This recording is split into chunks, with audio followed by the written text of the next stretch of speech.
On September 3rd, 1935, a young vagrant was wandering through Kingsbury Run, a prehistoric riverbed located in Cleveland. This Hooverville area of Depression era Cleveland bordered the Roaring Third, or Third Precinct section of the city known for its bars, brothels, flop houses, and gambling dens. The young man was waiting to hop on a freight train scheduled to come through in a couple minutes when he noticed something gruesome even for this area, and these times at the base of Jacl's hill. A mound of dirt shaped like a human body revealed that it was, in fact, a makeshift grave. It held the body of a man. He would be identified as Edward Andrassy after his head was discovered in a separate burial plot near his body. Andrassy had worked as a psychiatric orderly in Cleveland Hospital, but at the time of his death, he was unemployed with no viable means of supporting himself. Like so much of the country in 1934, he was decapitated and emasculated. The coroner believes the decapitation to be the cause of death. This is the first of a dozen victims that will be attributed to the Mad Butcher of Kingsbury Run.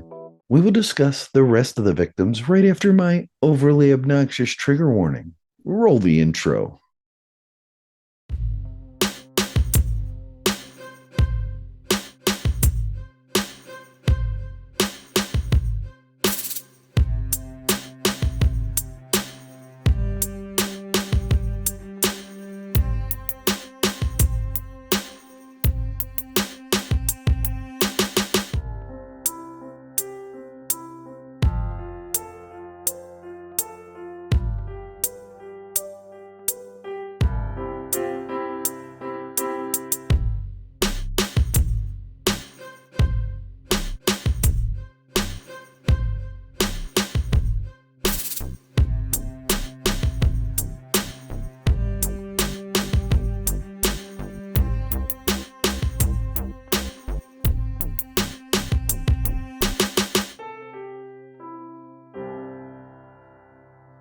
While the authorities were searching the area around Anders's body for clues, they discovered a second body in the weeds. This one had also been decapitated, but the head was never recovered. It appeared as if the body had been saturated with oil and set afire posthumously, causing the skin to turn red and leathery. Authorities believe this body to have been here longer than the couple of days it appears Andrassy's body lie interred here. On January 26, 1936, a woman's dismembered body is discovered in several half-bushel baskets wrapped in butcher's paper and drained of blood. The baskets were scattered between 2315 and 2325 East 20th Street, also in the Roaring Third. Her head was never recovered, making a definite cause of death impossible to determine. She was identified as 44-year-old Florence Genevieve Palillo by her fingerprints. A vagrant was looking to hop a freight train on either the New York Central or the adjacent Nickel Plate Road tracks when he discovered the torso of a man near an old freight shed by the Nickel Plate Road police barracks. Even though his head was located a couple days later near the Shaker Heights Rapid Transit tracks, he was never identified. He became known as the Tattooed Man due to the 6 tattoos that adorned his body, something very unusual for 1936. A railroad worker stated that the head was not there at 3 p.m. A late model Cadillac was seen in the vicinity around 11 p.m. It is believed the man was decapitated while still alive. No drugs or alcohol were found in the man's system, and nothing suggested he had been bound before being dismembered. There's a town named Brooklyn right by Cleveland. On July 22, 1936, the severely decomposed, decapitated body of a white man was found near the Big Creek area of Brooklyn.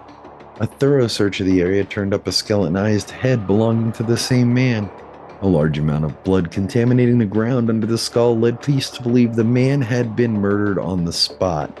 The advanced state of decomposition prevented identification of the only known West Side victim. The man's cheap clothing, long hair, and proximity to a homeless camp led most to believe he was a vagrant who lived in the camp. By this point, Elliot Ness of Untouchables fame was personally involved in the case. During the 1920s, Chicago had garnered a reputation for police corruption, largely due to Al Capone. Capone is infamous in Prohibition-era organized crime. Notably, he is rumored to have had people inside the police station who knew everything that was going on there. There is one story where a journalist complained to the police chief about being frisked in violation of freedom of the press, and the chief informing the reporter that those weren't cops, they were Capone's men. In October of 1931, Capone's reign of terror had come to an end with his conviction and 11-year sentence for tax evasion. Before that, Cleveland had instituted the Office of Public Safety Director, providing oversight to the police and fire department. During the time that the Mad Butcher of Kingsbury Run was active, Elliot Ness held that office. Ness made public statements about catching the murderer. The murderer responded by taunting Ness with postcards providing clues and telling Ness that he still couldn't catch the killer. Some bodies were even left in plain view of Ness's office. Ness contributed to the arrest and interrogation of Dr. Francis Sweeney, who we will discuss later. Ness personally conducted raids into some of the Hoovervilles looking for suspects. When he didn't find any, he ordered the shanty towns burned down to protect the residents by forcing them to leave the area. Days after the burnings, Ness dispatched 6 two-man search teams to a large area of Cleveland, ostensibly to conduct fire inspections. Really, they were looking for leads in this case. They did not find any. They did find hundreds of families living in squalid conditions among various and sundry fire code violations. Social reformers became aware of the conditions and started cleaning the area up, even if the police could not. The taunting postcards continued until the 1950s, but victims kept turning up back in 1936.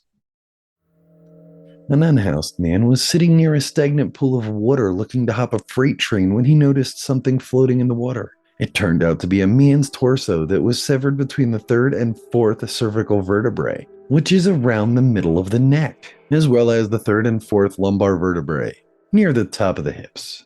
While searching for the rest of the body, police found a dirty felt hat labeled Lottie's Smart Shop, Bellevue, Ohio, and a blue work shirt wrapped in newspaper. Both were covered with blood. Neither helped authorities identify the man. The coroner listed the probable cause of death as decapitation. In the 1930s, Euclid Beach was a popular amusement park. It wasn't open on February 23, 1937, when part of a woman's body washed up on the beach near 156th Street. The legs, arms, and head were never found. In May, the lower half of the woman's torso washed up around East 30th Street.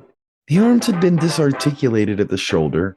The neck was disarticulated between the 7th cervical and 1st thoracic vertebrae, which is the base of the neck just above the shoulders. The coroner was not able to discern a probable cause of death or the woman's identity. On June 6, 1937, a rotting burlap bag was found under the Lorraine Carnegie Bridge, which contained the skeletal remains of a dismembered and decapitated woman who was missing a rib. A newspaper from June of 1936 was in the bag with her. Police believed these were the remains of Rose Wallace, who disappeared from the same bar as Palillo the previous August. Officially, the remains are unidentified, making her Jane Doe number 2. Another burlap bag, this one from chicken feed, was observed floating in the Cuyahoga River in Cleveland Flats on July 7th. The bag contained a man's bisected torso and disarticulated thighs. The head and internal organs, including the heart, were never found. The man was never identified, making him John Doe 5.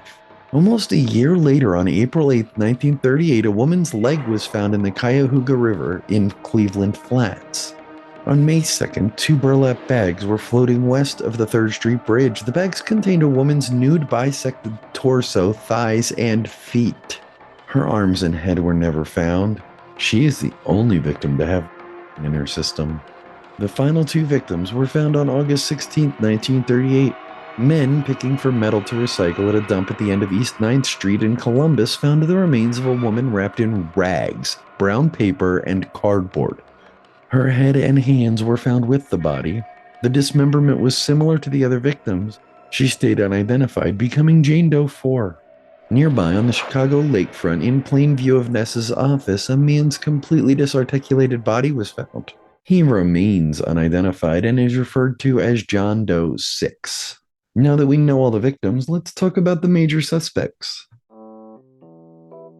Police interrogated over 9,000 suspects, but only 3 were considered serious suspects. The first was Frank Dolezal, a Cleveland resident who had lived with Palillo previously. He also had connections to the other identified victims. Dolezal confessed to Palillo's murder. However, he hung himself while in custody at the Cuyahoga County Jail before he could be brought to trial. Another serious suspect was World War I veteran Dr. Francis Edward or Frank Sweeney. During the war, Sweeney performed field amputations and suffered nerve damage from a gas attack. In 1934, Sweeney separated from his wife, who could no longer take his alcoholic binges, which resulted from pathological anxiety and depression due to his wartime experiences. Ness wanted to interview Sweeney personally, but he was so intoxicated he had to sober up in a hotel room for 3 days first. 2 polygraph tests were administered, and Sweeney failed them both. The polygraph technician said that Sweeney was the perpetrator, with Sweeney being the cousin of the U.S. Congressman Martin L. Sweeney, who publicly roasted Ness over not being able to solve the murders, and all the evidence being extremely circumstantial. Ness did not believe he could get a conviction against Sweeney. Sweeney committed himself to an insane asylum where he resided for the rest of his life. He also spent the rest of his life taunting Ness with postcards about the case and Ness's inability to convict him. The final serious suspect was Willie Johnson. In June of 1942, Johnson was witnessed disposing of a trunk that contained the torso of 19-year-old Margaret Frances Wilson. Her disarticulated head and arms were found in nearby bushes. Her legs were found in Johnson's home. Even though rumors of connections to the identified victims of the Mad Butcher of Kingsbury Run existed, Johnson could not be linked to the crimes. Johnson was tried, convicted, and executed for Wilson's murder. In 2024, the DNA Doe Project got involved to help identify some of the unidentified victims. After midnight on Saturday, February 23, 1946, 19-year-old Mary Jean LeRae was banging on the door and awoke the residents of a home in Texarkana, Texas. They phoned the police and put the nearly hysterical LeRae on the phone. LeRae frantically told police she and her boyfriend, Jimmy Hollins, went to the movies before parking on a nearby lover's lane. Within minutes, a man wearing a white cloth mask with eye holes cut into it appeared at the driver's window, brandishing a firearm and shining a bright flashlight into the couple's eyes. The assailant ordered both people from the car and then ordered Hollins to take off his breeches. The assailant then struck Hollins twice with the gun, hard enough to fracture his skull. LeRae originally thought Hollins had been shot. She heard his skull fracturing. Hollins lay unconscious. LeRae was ordered to run down the road. She came upon an abandoned car. The assailant caught up with her and asked her why she was running. She said he ordered her to run. The assailant accused her of lying and knocked her to the ground and sexually penetrated her with his firearm. After this, LeRae fled on foot and arrived at the house she was talking to the police from. At some point, Hollins regained consciousness and alerted a passing motorist who phoned the police. Within half an hour, Sheriff W.H. or Bill Presley arrived with 3 other officers. The assailant already left the scene. Both victims were hospitalized. LeRae was released the next day. Hollins took several days to recover enough to leave the hospital. LeRae and Hollins provided descriptions of the assailant. Both agreed he was approximately 6 feet tall and in his late 20s or early 30s, but they disagreed about his race. LeRae reported him as a light-complected black male, and Hollins reported him as a tanned white male. Neither was able to provide a description of his face. Law enforcement believed the couple knew their assailant and were covering for him, until after several murders happened in the same area with a similar M.O. On March 24th, a motorist was out for a Sunday drive westbound on Highway 67. They noticed a car in distress about a football field from the highway. Upon investigating, they found 29-year-old Richard Griffin and 17-year-old Polly Ann Moore. Griffin was on his knees between the front seats, his hands folded on the seats, head on his hands, and pockets turned inside out. Griffin had 2 bullet hole wounds in the back of his head. Congealed blood covered the floor, running board, and ground. Moore was lying fully clothed, face down on the back seat. Bullet holes in the back of her head. It appeared she was shot on a blood-soaked blanket that lay outside the vehicle and then placed inside the car post-mortem. A .32 caliber shell casing, apparently ejected from a blanket-wrapped gun, was recovered. There is no evidence that a pathologist examined either body. Rumors circulate that Moore was sexually assaulted. They are false. After this, LeRae returns to Texarkana, hoping to link these murders to the attack on her and Griffin and identify the killer. Police remain skeptical of she and Griffin's attack, still thinking they are covering for a known assailant. Local police, Texas and Arkansas State Police, the Texas Rangers, and the FBI launch a citywide investigation. They question about 200 people and chase down an equal number of false leads. Police place decoys on local lovers' lanes with police officers and civilian volunteers posing with both human and mannequin partners while police watch from nearby hiding places. None of these bear fruit. By the end of March, a $500 reward, $8,000 in 2024 money, is being offered, which generates about 100 more leads that go nowhere. The reward increased about 3 weeks later after 2 more murders. Saturday, April 13th, 15-year-old Betty Jo Booker was playing her saxophone at the VFW located at West 4th and Oak Street in Texarkana. Her performance finished around 1:30 Sunday morning, and she was picked up by her boyfriend, the 17-year-old Paul Martin. Around 6:30 a.m., Martin's body was found with bullet wounds to the back of the head, back of the ribs, the right hand, and the back of the neck on North Park Road. Around 11:30 a.m., a search party locates Booker's body almost 2 miles away behind a tree. She is fully clothed and lying on her back. Her hand had been placed in the pocket of her buttoned overcoat, indicating she was posed post-mortem. Bullet wounds in her chest and face. The murder weapon? A .32 caliber handgun. Martin's car was 1.5 miles from his body in the opposite direction as Booker's body outside Spring Lake Park with the keys in the ignition. Police were uncertain who was shot first, but they both put up a fight. A friend of Martin's, Tom Albatron, did not believe the two fought and did not know of Martin having any enemies. Booker was a popular high school student, former Little Miss Texarkana, a sorority member, high school band officer, and the winner of several scholastic literary and musical prizes. On the day of the funeral, her school was dismissed early so students could attend. Both Booker and Martin were good church-going kids that were well-known and well-liked in the area. Their murder shocked the community. It was also at this point that the media gave the assailant the moniker of the Phantom Killer. It's also in this article that the press are the first to link the murders to the attacks on Hollins and LeRae. These murders caused the reward to grow to $1,700, over $28,000 in today's money.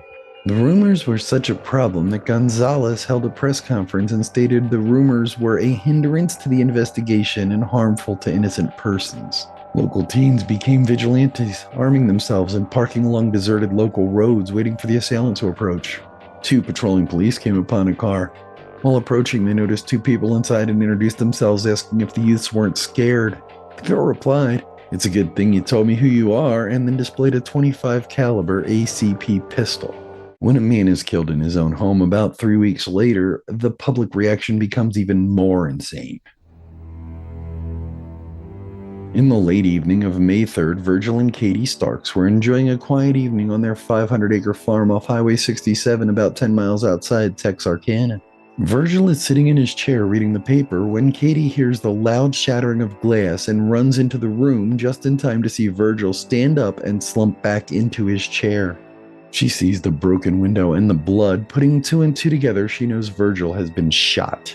She runs to the crank phone and calls the police.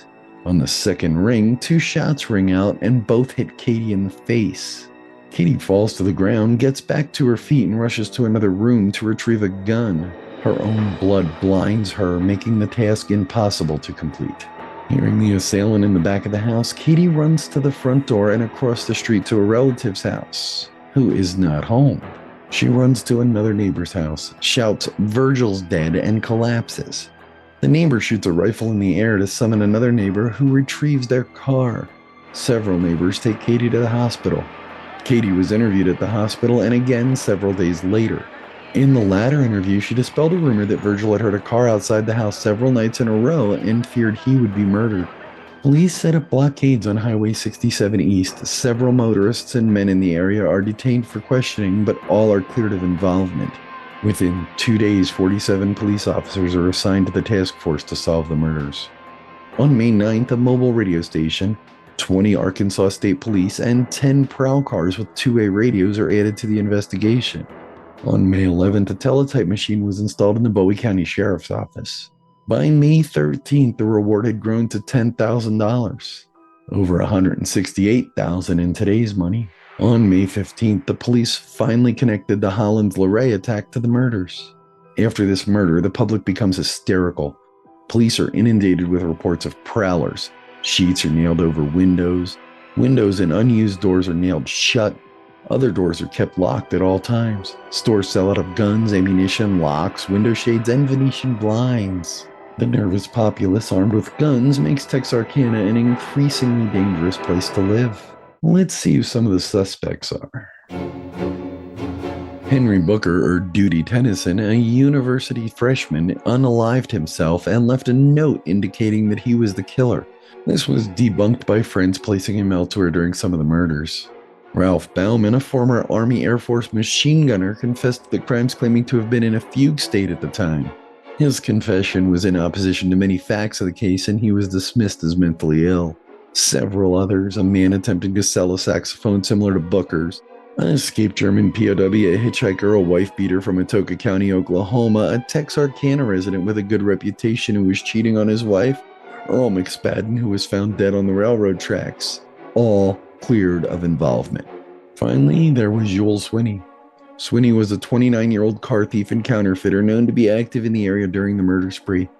Officer Thackett was investigating car thefts when he arrested Sweeney in July after realizing that a car was stolen in the area of the Griffin Moore murders on the same night, and a previously stolen car was found abandoned in the area.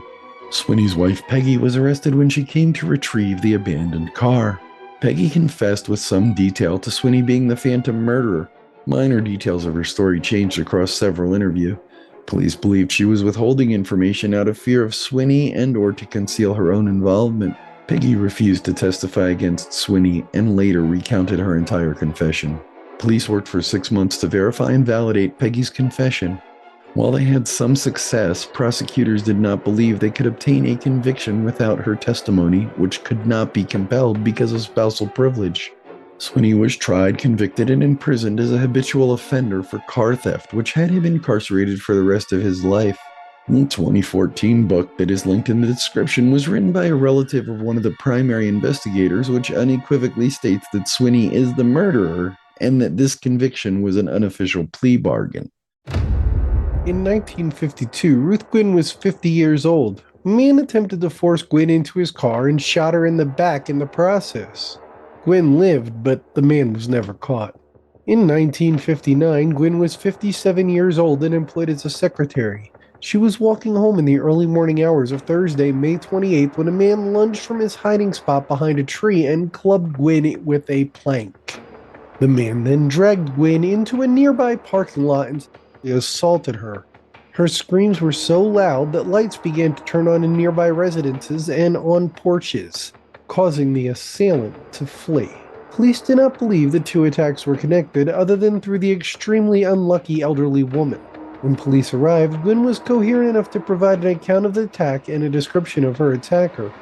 She died a couple hours later at the hospital. The attacker was also never caught. Gwynn was the first of 6 victims attributed to the bouncing ball slayer. The next victim came in January of 1960, the 29th to be exact. The 73-year-old Amanda E. Rockefeller was out of her house running errands in the early morning or late evening of the night before, when she apparently encountered the bouncing ball slayer. We do not know exactly what happened, as no witnesses have ever come forward. It is commonly conjectured that the killer used his standard MO. He was probably hiding behind some discarded rubbish in the alley waiting for a victim to stroll by. That's when Rockefeller was unlucky enough to be that victim. The assailant lunged from his concealment and attacked the grandmotherly woman with a blunt object of some sort before sexually assaulting her. Her body was found in the alleyway just blocks from her home the next day. From a woman running errands to a woman on her way to church. February 10th, 1960 started like any other Sunday for 60-year-old Ann Cotter. Instead of her nurse's uniform, today she put on her Sunday best and headed to church. This Sunday, her pastor would not greet her at the door or hear her angelic voice singing along to the hymns. As she came to the intersection of 10th Avenue and Washington Street, Cotter heard a man's voice calling to her. She turned just in time to be smashed with a blunt object and fall unconscious. The man had been hiding and stepped out after she passed. The man dragged her into a nearby alley and assaulted the unconscious elderly woman before strangling her to death. This having taken place at 6:30 a.m. on a Sunday, it was a couple hours till her body was discovered. Having tired of attacking women on the streets, the bouncing ball slayer starts attacking women in their homes. Elmira Miller was a 60-year-old semi-invalid woman on the morning of May 1st, when an able-bodied man approximately half her age entered her home without her permission. The man stood in front of her bouncing a rubber ball and laughing about the fact that she was not able to run away. Then he assaulted the crippled elderly woman before strangling her to death. He then unceremoniously left the body where it lay and vacated the home. Police believe sex was the motivation for the attack. She was found later that day. The next victim breaks with the killer's standard MO. The 60-year-old Bessie Elva Green had found a good job for an elderly woman in the mid-20th century. Green was an apartment manager, which most likely provided her with a free apartment and possibly a small stipend. As part of this job, she would collect rents and show apartments. She was used to entertaining strangers in her home for brief periods. The bouncing ball slayer could have used this to gain entry to her home on May 13th, since there is no evidence of forced entry. The order of events in the home is impossible to determine. We do know that her home was ransacked and burglarized. She was assaulted and strangled to death. This is the first time that robbery was part of the killer's crimes. Let's learn where the bouncing ball killer got his name, shall we? On June 20th, Grace A. Moore was found dead in her home. She had also been assaulted. On June 26th, the bouncing ball slayer entered the home of Mercedes Langeron. It is unknown if the man talked or forced his way into the 73-year-old woman's home. What we know for certain is that he was still in the house when Langeron's roommate, Adela Williams, came home. Williams entered the home to see a black man about 6 feet tall wearing Ivy League clothes in the hallway bouncing a rubber ball, which is where the killer gets his moniker from. When Williams entered, the man left abruptly. Williams is the only known person to have seen the likely murderer. The sketch I've been showing was made from her description. Langeron was on her bed where she had been sexually assaulted before being strangled to death with her own bedsheet. Now that we know all the victims, let's learn about the suspects, shall we? In 1956, Raymond Warren Clemens was sentenced to 2 years in San Quentin for a hit and run. In 1960, he was getting into his car at a very suspicious time and place.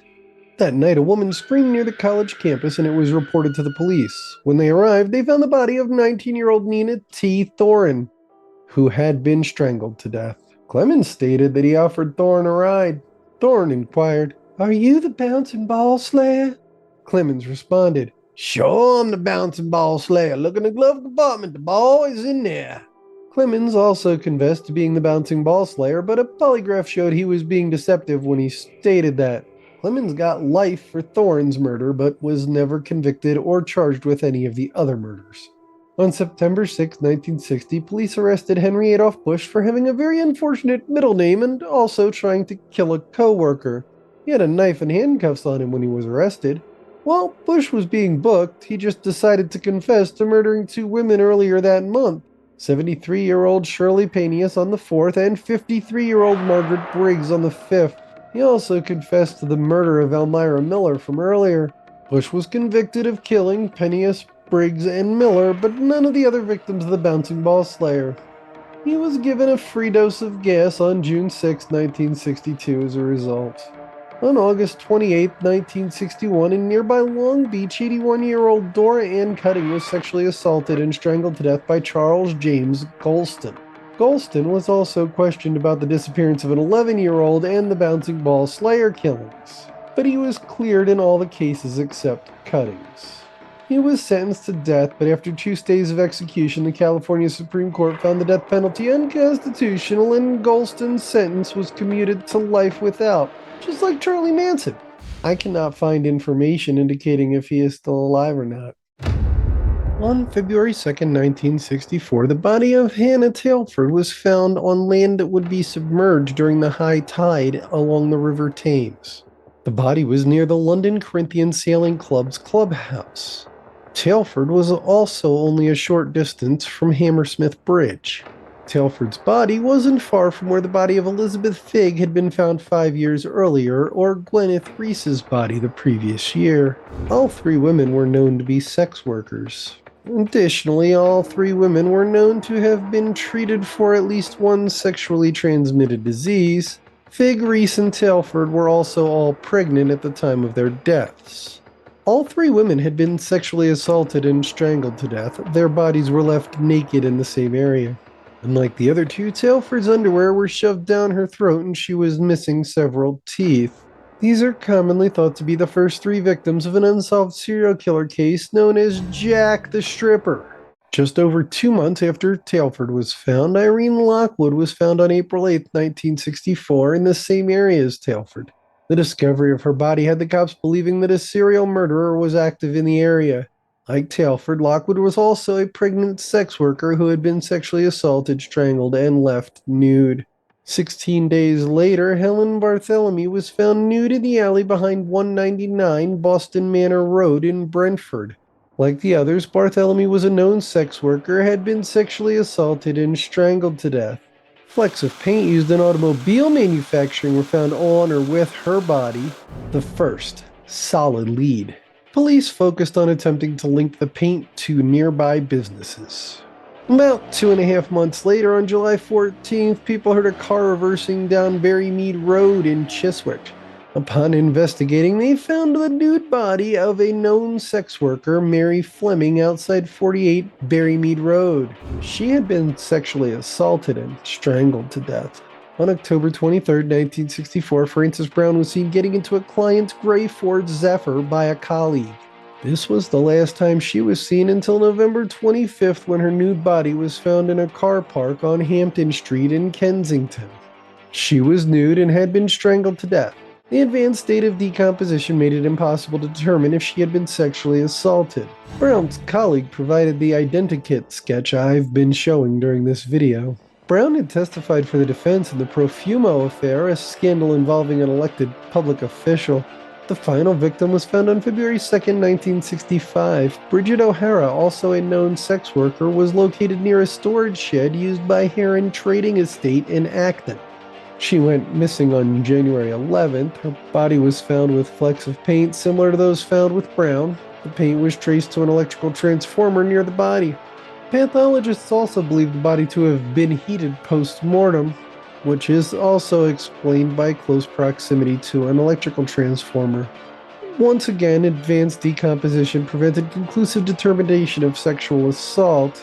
However, she was nude and strangled to death. Now that we know all the victims, let's take a look at some of the suspects. On April 27, 1964, Holland Park Tennis Club caretaker Kenneth Archibald walked into the Notting Hill police station, identified himself, and confessed to the murder of Irene Lockwood. Archibald was taken into custody, but later entered a plea of not guilty and recanted his confession. There was no other evidence against him. He was still tried for murder. The jury found him not guilty and he was acquitted. In his 2006 book, Jack of Jumps, linked in the description, David Seabrook postulated that a police detective was suspected by several other police officers working the case. As far back as 1972, Sun reporter Owen Summers also postulated that the culprit might be a cop. Brian McConnell's 1974 book, Found Naked and Dead, also followed a similar track. In 2016's Laid Bare, The Nude Murders and the Hunt for Jacl The Stripper, Dick Kirby also postulated a cop as the culprit. None of these people actually named the cop. Jimmy Evans and Martin Short released The Survivor in 2002, in which they named Police Superintendent Tommy Butler as their prime suspect. Could Tommy be the cop all those other people are talking about? Let me know what you think in a comment. Maybe it was a famous boxer. Freddie Mills was the world light heavyweight boxing champion from 1948 to 1950. He was well past his athletic prime by 1964. Former gangster Jimmy Tippett Jr. was researching a book about gangland in England in 2001 when he claims to have uncovered information linking Mills to the Jacl The Stripper murders. Tippett claims that Charlie Richardson and Frank Frazier, well-known Cray area gangsters, suspected Mills of the crimes. In July of 1972, journalist Peter Neal contacted police claiming a serving chief inspector told him Mills killed the nude prostitutes. Neal went further to claim that this was public knowledge in the West End, with people stating, "Oh, Freddie did him in." Mills was found dead in his car in 1965. Ostensibly, he had shot himself. The Mills accusation originated with Fraser, who told a cop named Bob Barry. Barry then told the Sun reporter Michael Litchfield. Fraser claims Mills confessed to John DeRose, the Scotland Yard chief superintendent. In DeRose's autobiography, the case is discussed, but Mills is not mentioned. In 2011, a new suspect was named. Fred Deninage, Murder Casebook, on the Crime and Investigation Channel, theorized about Harold Jones' guilt in 2011. In 1921, the 15-year-old Jones had killed 2 girls in Albertillery. Due to his age, he was sentenced to life instead of getting the death penalty. In 1941, the 35-year-old Jones was released from Wandsworth Prison for exemplary behavior.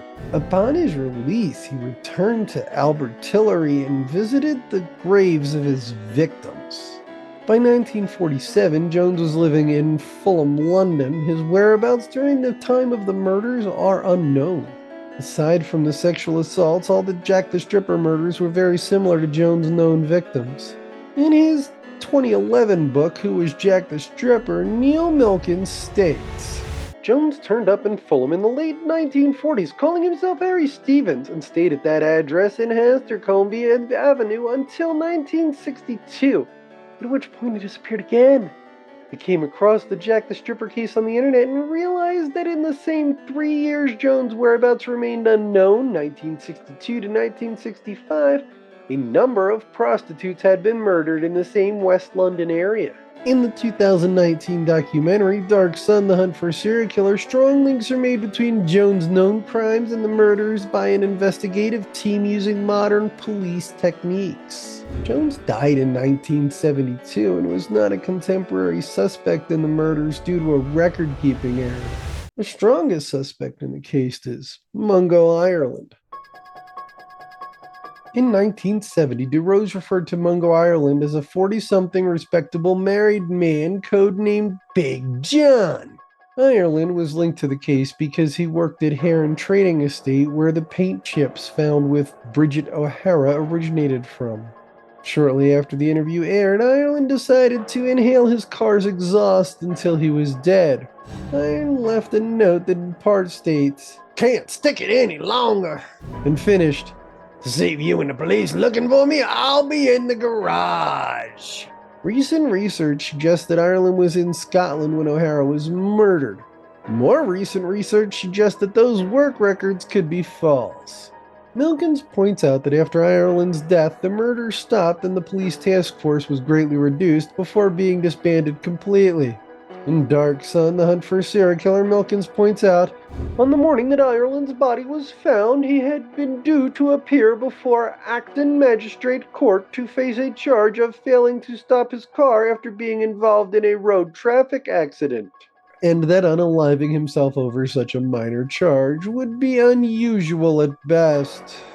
Milkins goes on to inquire, did Ireland commit suicide to save facing Acton magistrates over a traffic motoring charge, or did John DeRose push him over the edge with his press statements? The Scotland Yard Serious Crime Review Group reviewed the murders in 2006 and 2007.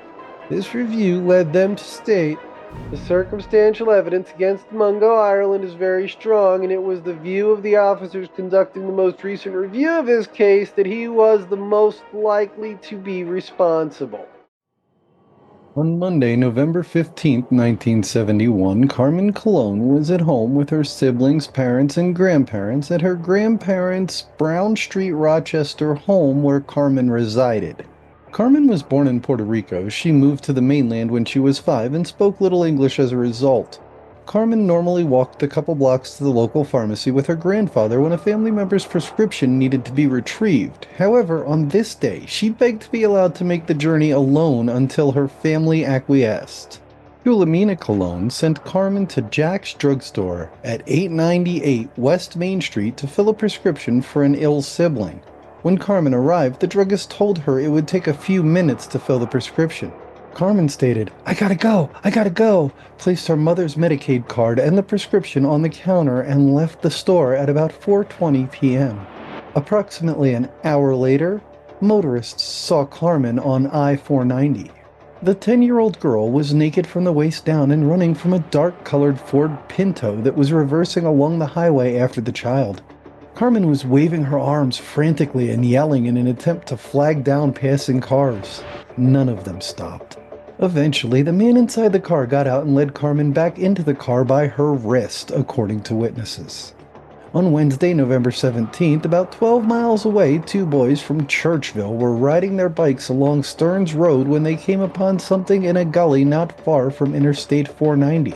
When they investigated, they found the partially nude body of a 10-year-old girl who would later be identified as Carmen Cologne.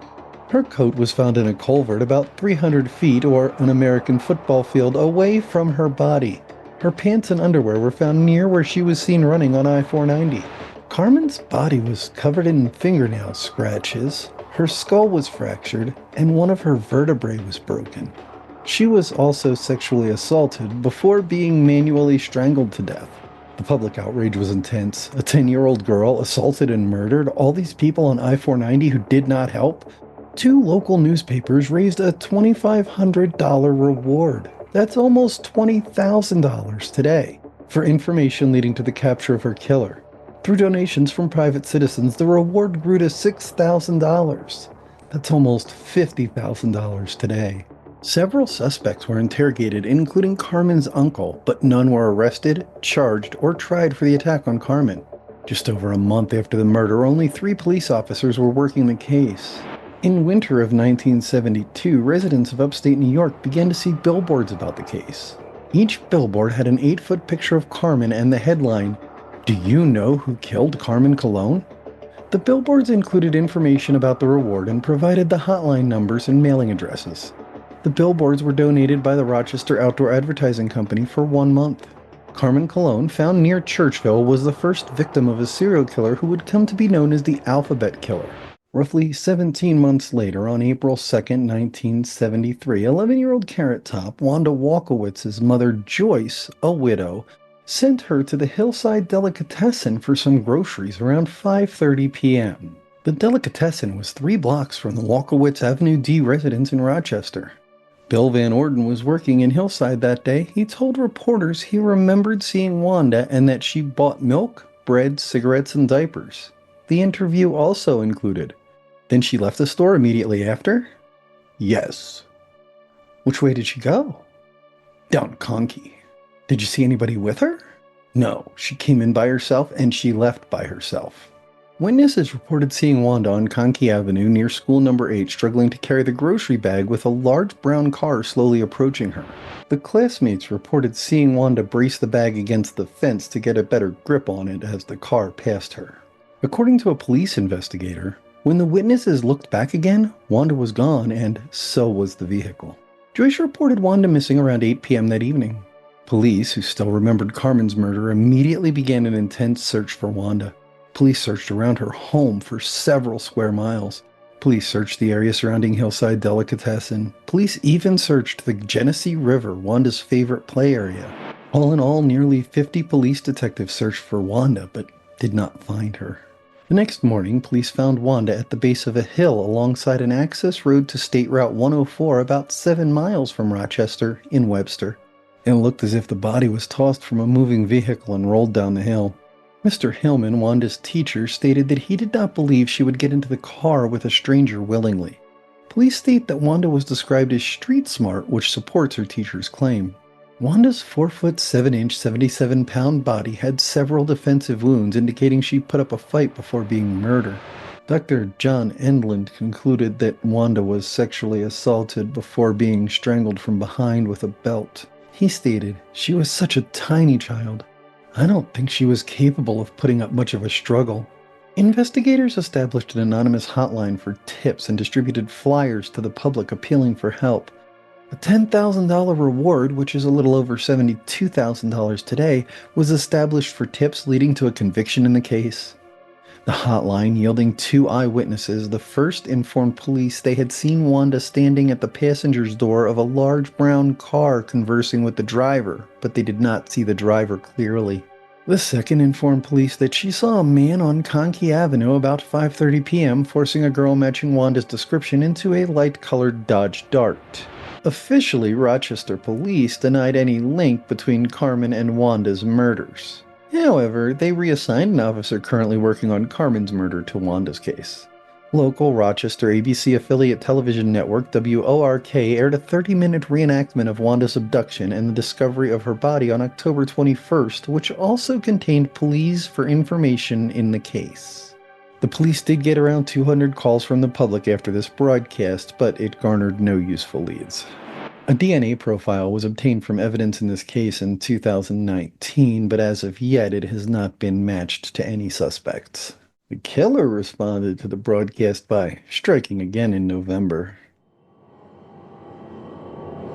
On November 26, 1973, Carmen Mayenza contacted Michelle's school and had them ask Michelle to swing by a local shopping plaza and retrieve a purse that Carolyn had accidentally left there earlier in the day.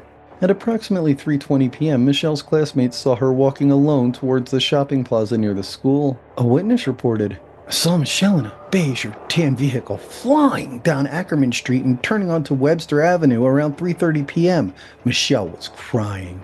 Another witness stated, "Michelle was at a fast food restaurant in Penfield around 4:30 p.m. She was with a white man who was about 6 feet tall and 165 pounds. A second witness corroborated this sighting.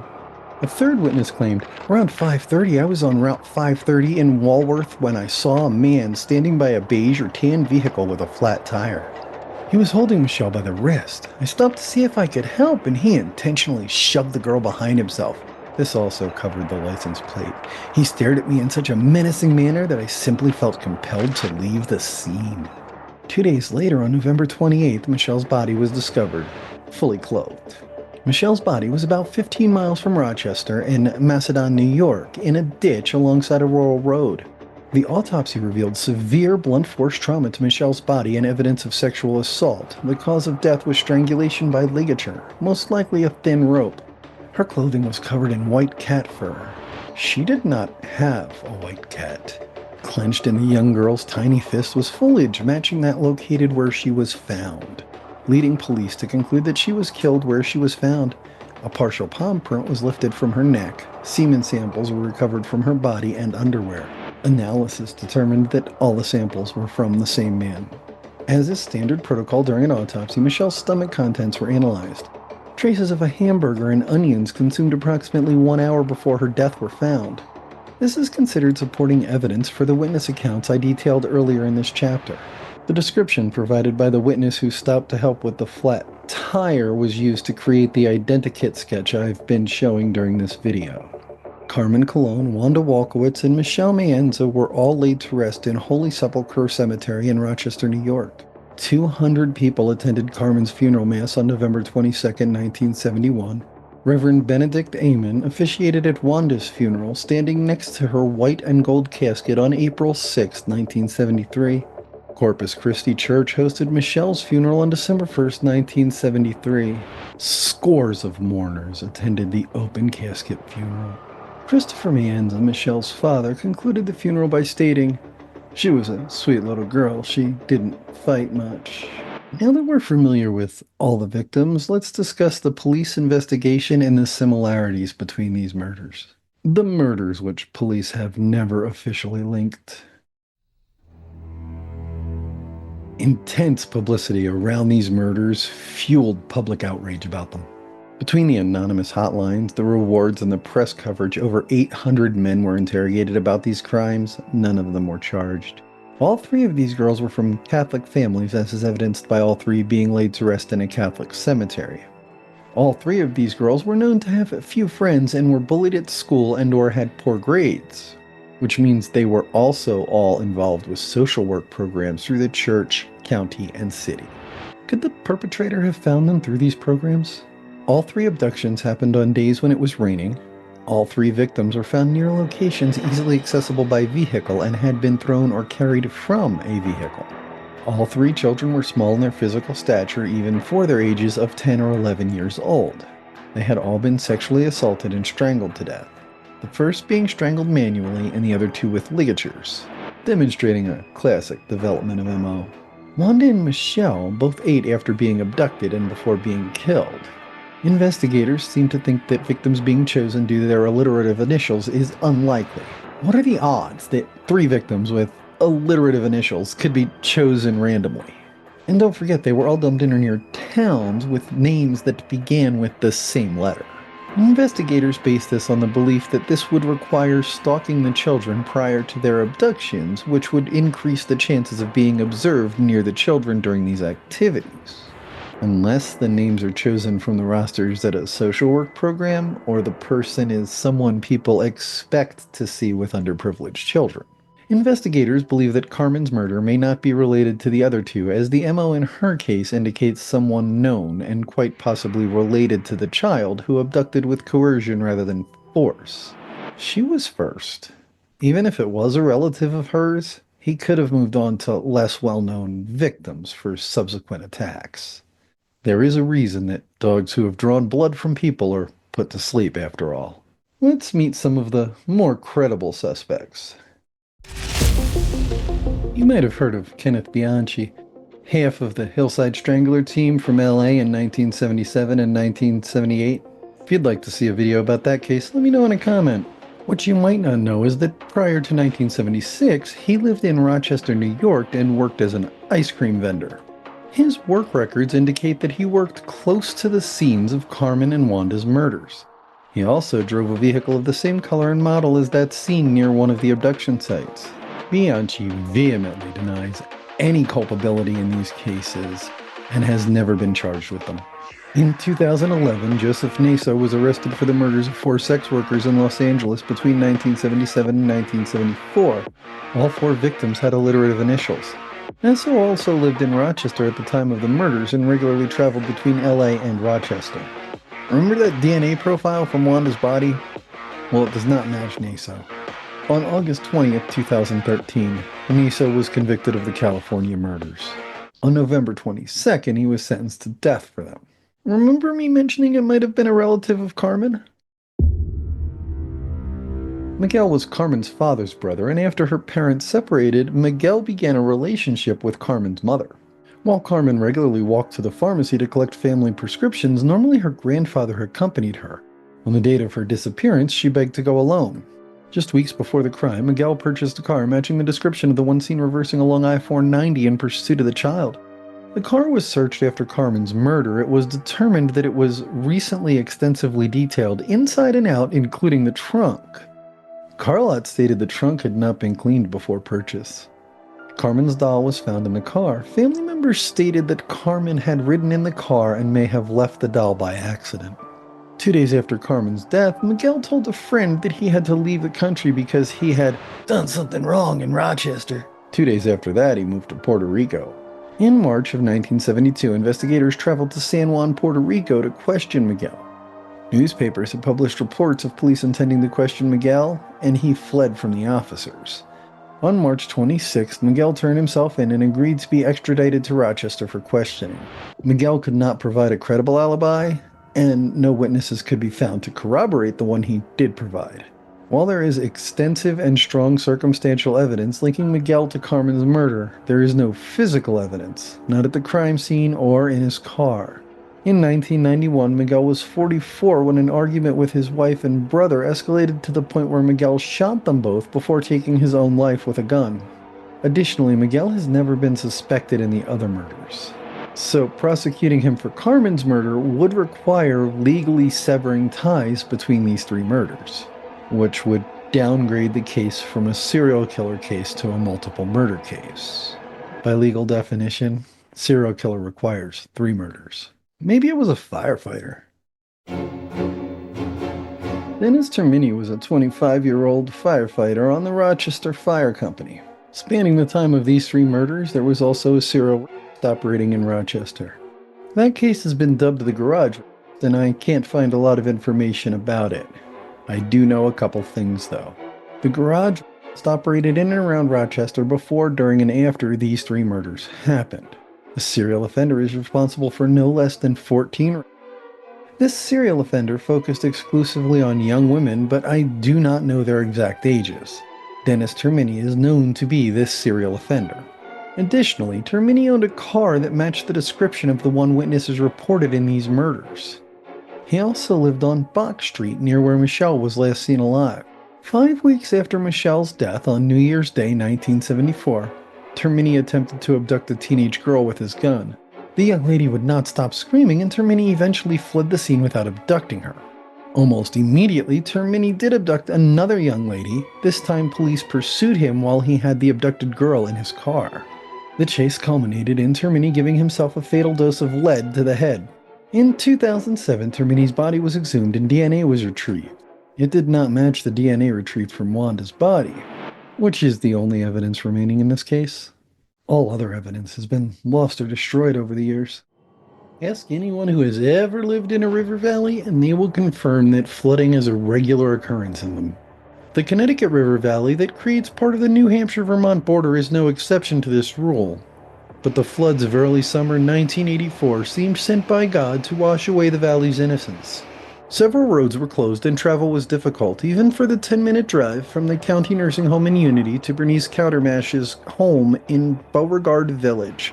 Bonnie Spencer gave Bernice a ride home where she planned to get a snack and change before hitchhiking the 10 miles to Newport to meet her boyfriend Teddy Barry at his sister's place. Teddy's parents, Arthur and Janet, stopped in while Bernice was eating her snack and offered her a ride. She refused, saying she'd get one easily enough. When it got dark and Bernice still wasn't at Teddy's sister's house, Teddy started to worry. Eventually, Teddy and Robert, his sister's husband, drove around looking for Bernice. When they couldn't find her, they decided she'd turn up the next day. When she hadn't shown up by noon the next day, they reported her missing. A 17-year-old high school student who worked full-time as a nurse's aide isn't the type to go missing willingly, especially on Memorial Day weekend in 1984. A sheet metal worker reported seeing Bernice getting into a white pickup truck with 2 or 3 guys in front of Frank's neighborhood store on North Street, obviously on her way to Newport. A teacher reported that Bernice wasn't part of the in crowd, but also was no loner. She certainly didn't seem as if she'd want to do any harm to herself. Over the days and weeks following her disappearance, sightings of Bernice steadily trickled into the police. One from a man who didn't know what Bernice looked like, another from a woman who confused dates and saw Bernice before she went missing. In early July, another woman would go missing from the same small town. In March of 1982, Ellen Freed was a senior nursing student in upstate New York. She knew this chapter of her life would be ending soon and she'd be moving away to start her own adult life. She graduated in June but didn't start interviewing for jobs until after her 25th birthday in August. She interviewed all over New Hampshire and Vermont. Ellen wanted to work and live a simple country life. Eventually, she accepted a position at Valley Regional Hospital in Claremont, New Hampshire. By New Year's Day 1983, she was moving into her permanent residence on Chestnut Street. The only thing between Ellen's residence and Sugar Creek was Monadnock Park. In July of 1984, her aging Chevelle was seen parked along the little-traveled dirt road named Jarvis Lane by a patrol officer. It attracted little attention until the next day. When an officer went to check the owner's home, she had moved out a couple months earlier and left no forwarding address. Then, 2 nurses called in from Valley Regional Hospital to report that Ellen Freed had not shown up for work on Friday and Saturday, which was very out of character for her. A hasty search of the area around her vehicle turned up nothing unusual. Using borrowed ATVs and a bloodhound, police began a thorough search of the area. By Tuesday, over 30 professionals were searching for Ellen. By Wednesday afternoon, the entire area had been searched to no avail. A dark-complected, brown-haired man had been seen driving Ellen's vehicle with a canoe strapped to the top. A week after her disappearance, flyers appeared showing a picture of Ellen and appealing for information. Handwritten appeals for information appeared on the town's bulletin boards as well. Ellen's family told police that she had called her sister after work on Thursday night. She called from a payphone outside Leo's Market on Main Street, Claremont. Near the end of the conversation, Ellen told Heidi, her sister, it was odd that a car was driving through the lot without stopping.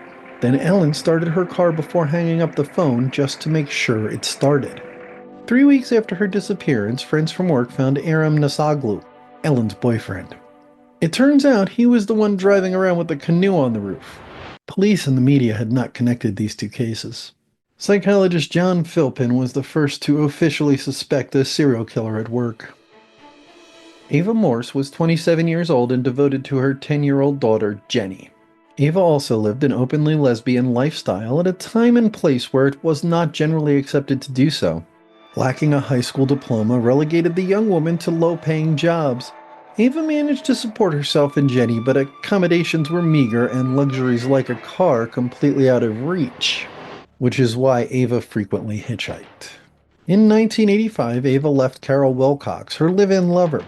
She started paying more attention to her appearance, intentionally dressing more feminine, and even started dating a man. In June of 1985, Ava gave Jenny an expensive 10-speed bicycle for her birthday, a gift Ava had saved long and hard for. 3 weeks later, Charleston police called Ava's brother-in-law asking him if he had seen the missing woman. Ava's sister, Noreen, immediately knew something bad happened. Ava would never leave Jenny without arranging for her care. Ava had left for work, hitchhiked the 8 miles to the J.H. Dunning box factory, arrived at work, but left feeling ill before punching in. A co-worker reported that Ava was going to see Carol Wilcox.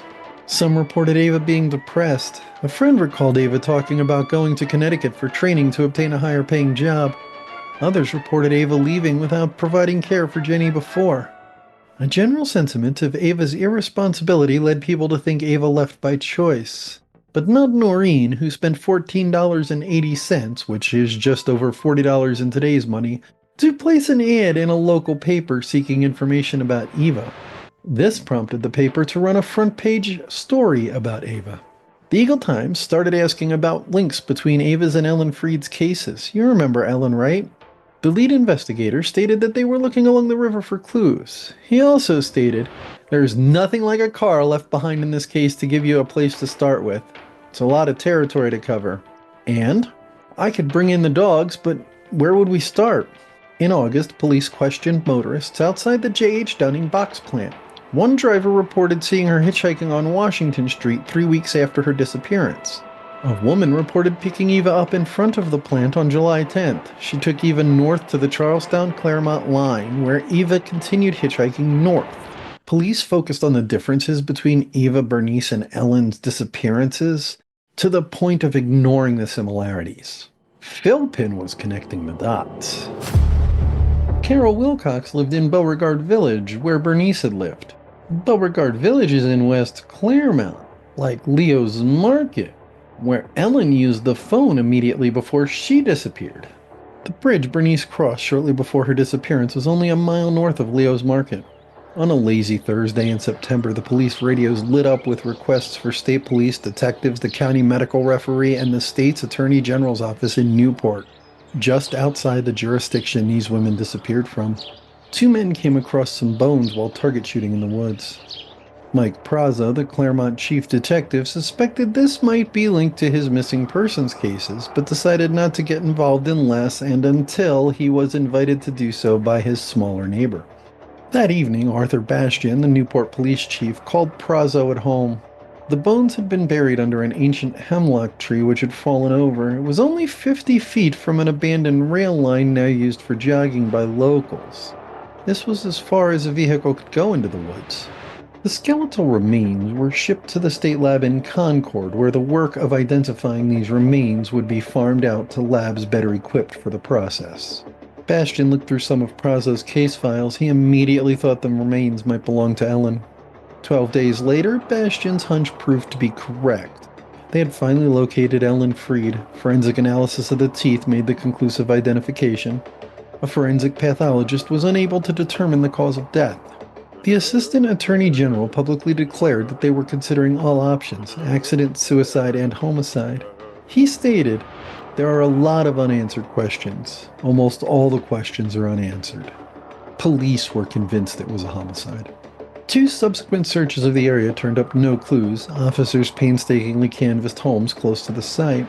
Some of these people vaguely indicated that a man whose home was off a little ways might know something. The home belonged to Richard Robert Bordeaux. On April 19th, 1966, less than 100 feet from Cat Hole Road, an old logging track, in the Kellyville section of Newport, just like Ellen Freed's remains, two men out fishing found the skeletal remains of a skull and upper torso in a rotting jacket. New Hampshire still lacked a medical examiner and farmed the bones out for analysis and comparison. 3 days later, the reports came in. The remains were those of Bernice Cowdermash.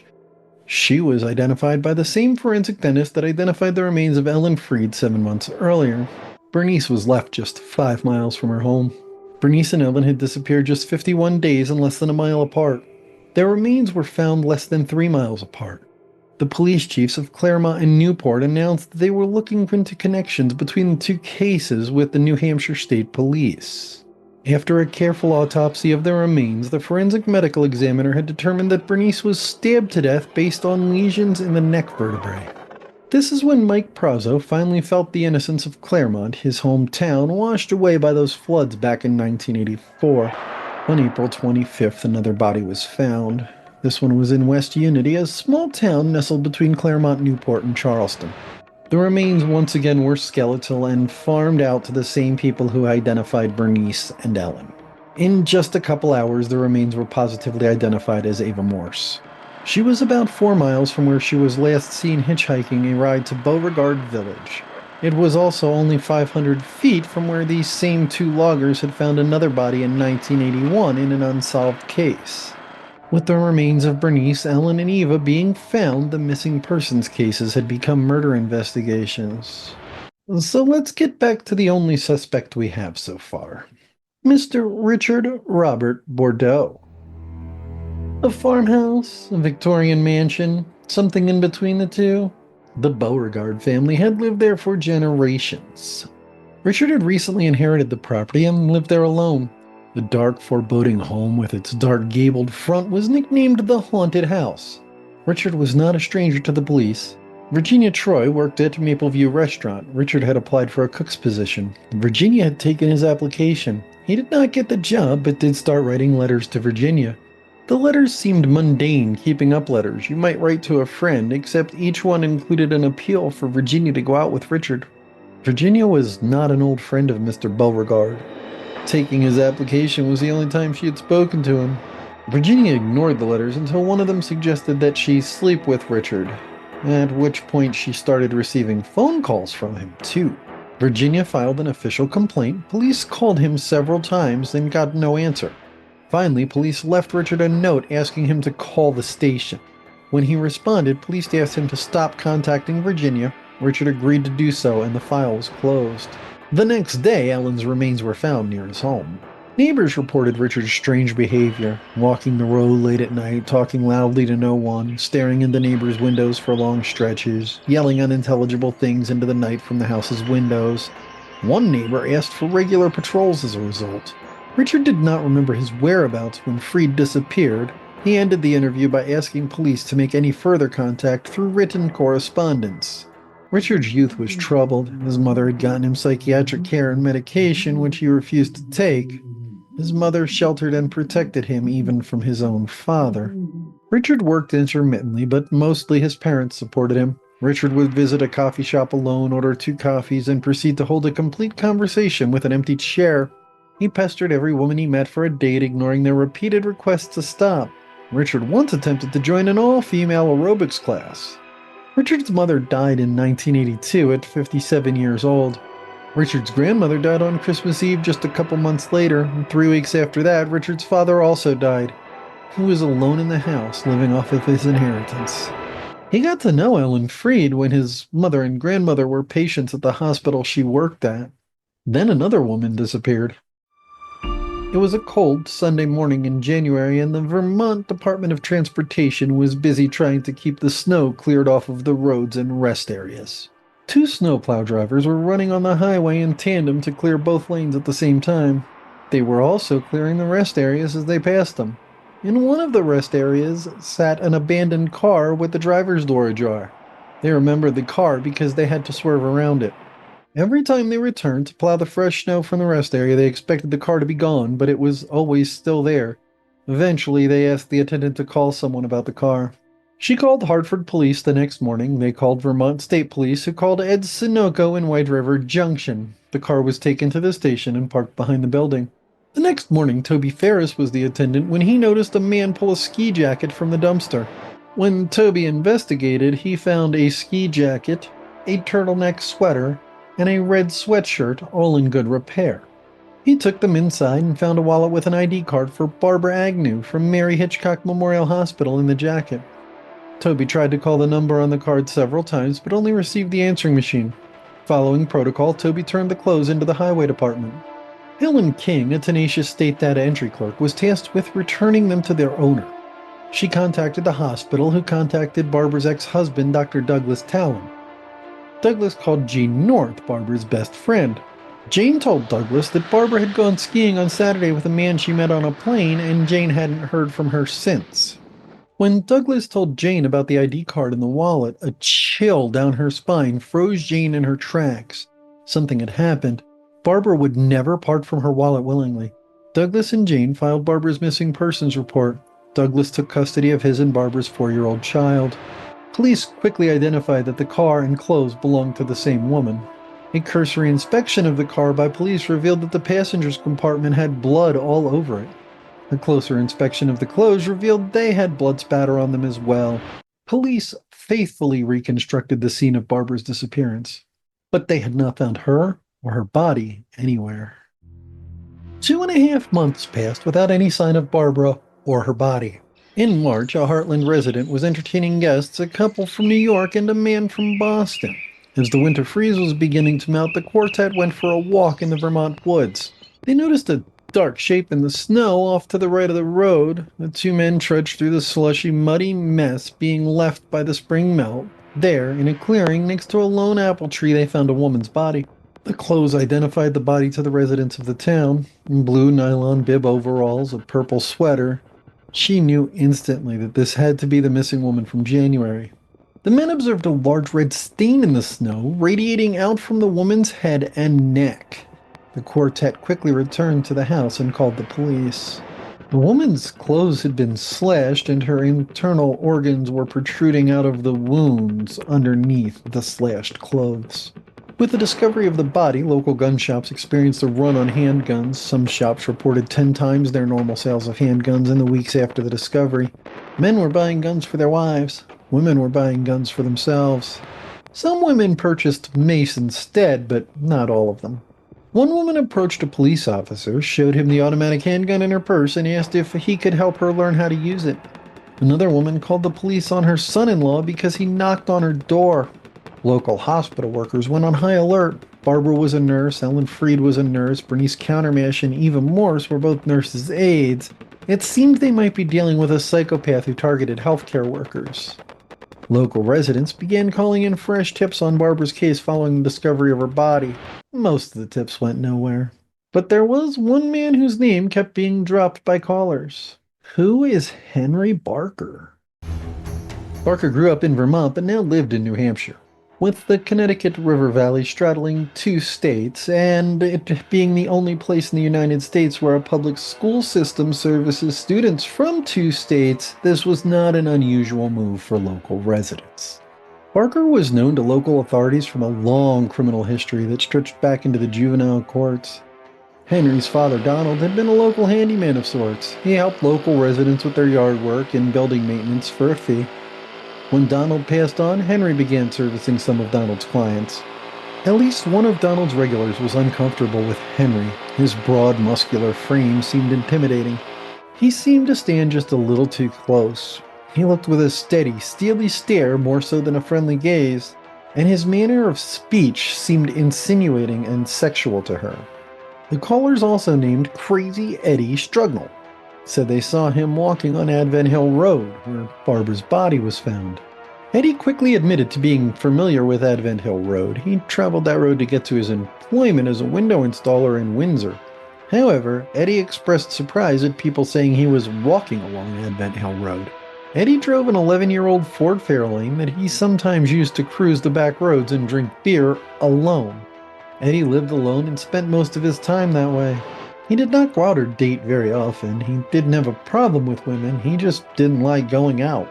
Detectives didn't notice anything of interest in a preliminary scan of Eddie's apartment, but they learned that he got the crazy moniker at 15. He'd been working on a TV when he got a shock from it and shot it with a shotgun.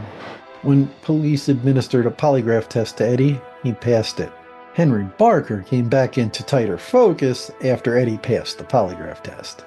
Henry was the youngest of 6 children, raised by parents who rarely cohabitated and more allowed the children to raise themselves than actually parenting them, until his mother left the home altogether and took Henry with her. Henry preferred gym to school, resulting in a thick musculature and functional illiteracy. He was also already building a rap sheet: speeding, reckless driving, public drunkenness, a few assaults, some attacks on women, attempted sexual assault of hitchhikers. You know, all the normal stuff. Then police learned that the night Barbara disappeared, Henry had been traveling during the snowstorm offering assistance to disabled drivers in the area. It was his side gig to drive around and offer assistance to people with disabled vehicles for a fee. A few years earlier, he had picked up a hitchhiker and sexually assaulted her. State psychiatric examiners determined that Henry fit the legal definition of sane for purposes of standing trial. They also diagnosed him with psychopathic personality disorder. Having a man who admits to long hours cruising the roads in this desolate countryside, having crimes involving women taken from along those same roads and found in extremely remote locations along them, police couldn't help but put him right on top of the cesspool. The police undertook the harrowing adventure of going through the police logs, tow calls, and checking with people Henry helped on the night of Barbara's disappearance. They eventually concluded that Henry could not have committed the murder. Too much of his time was accurately accounted for by witnesses. Similarly, Richard Bordeaux was ruled out as a serious suspect by John Philpin. You remember him, the psychologist who first linked the cases? Well, he's also the profiler who worked on them. He said that these crimes required too much planning and organization to have been committed by Bordeaux. And so, the Connecticut River Valley Killer remains mysterious and at large today. When Lucretia entered the store, the cash register was open and no employees were immediately visible. A killer who could have attacked anyone, anywhere, chose to exit the highway onto the busy Pendleton Pike. He could have chosen any store, any alley, any dark place, any time of the day or night to attack his victim. He chose the well-lit Payless shoe source in the middle of the day. Robin Foldauer was supposed to be enjoying a day off, but she was filling in for another employee when he entered the store. As Captain Roger Spurgeon once said, "Welcome to the world of the I-70 killer where nothing makes any sense." Robin was only 26 years old and already had been her high school salutatorian, graduated from Indianapolis University, and became the manager of this Payless location. She wasn't sure where her life was going and did not think it would end on April 8, 1992. She made a sale at 1:12 p.m. to an unknown person. A little before 3 p.m., a man claiming to be the Payless general manager called the Speedway gas station that was a 20-second walk from the shoe store. Lucretia Gullett answered the phone. "I've been trying to call the Payless next door to you for a while now, and no one is answering. I was wondering if you could check things out over there for me." "Sure thing, I'll walk over and give it a look." When Lucretia entered the store, the cash register was open and no employees were immediately visible. She heard voices in the back and found a woman shoe shopping with her young daughter. Lucretia asked them to leave and then stepped outside the store herself to call the police. The police arrived around 3 p.m. Gullett agreed to keep an eye on the door and shoo any customers away while the 2 police officers entered the store. Lucretia watched as the officers received no response and approached the closed door in the back of the store. Lucretia stood guard as the officers opened the door and stepped into the room in the back. She saw the shock and horror on one officer's face as he looked down and to the left. There on the ground was Robin Foldauer. She had been shot twice in the back of the head as she kneeled on the floor. Later, police would learn that she was shot with an Milwaukee ET-22. Unfortunately, they would not learn who fired the gun. At the time, police did not know that this was the first of 6 murders that would be committed across 3 states along the I-70 corridor with this same weapon. Once in the back room, he quickly forced the women onto the floor and tied them up. At 6 a.m. on Saturday, April 11, 1992, when Norman Smith kissed his wife Patricia goodbye before she left for work at La Bridal d'Elegance and Sir Knight tuxedo and formal wear, and he went to a walk for mankind. The two would not see each other again until she returned home from work shortly after 6 p.m. When 6:15 came and Patricia Majors still wasn't home, Mark Majors began making dinner. When she hadn't arrived by 6:30, he called the store and got no answer. At 6:45, he decided to drive to the store and see what was going on. When Norman arrived at the store, people, mostly police, packed the store and parking lot. There was yellow crime scene tape up. Mark learned only that Patricia was at the hospital. Then he found Patricia Majors' husband. A little before 6 p.m. closing time, the store received a call from a man saying he was headed to a wedding and needed a cummerbund at the last minute. The store owner, Patricia Majors, and her part-time employee, Patricia Smith, both stayed, keeping the store open, waiting for the man to arrive. While the two women waited, another man showed up at the store and knocked on the locked door. Patricia Smith let him in, thinking it was the cummerbund customer. Instead, the man forced Mrs. Smith into the back of the store where he was surprised to see Mrs. Majors. Once in the back room, he quickly forced the women to lie on the floor and tied them up. He then put 2 bullets into Majors and 1 into Smith. He prepared to calmly exit the store where he ran into the cummerbund customer, walking through the front door. The killer saw the customer, and the customer saw the gun. "Get in the back with the women I just tied up." "No, I'm not doing that, man." "Get out of the store and don't say anything."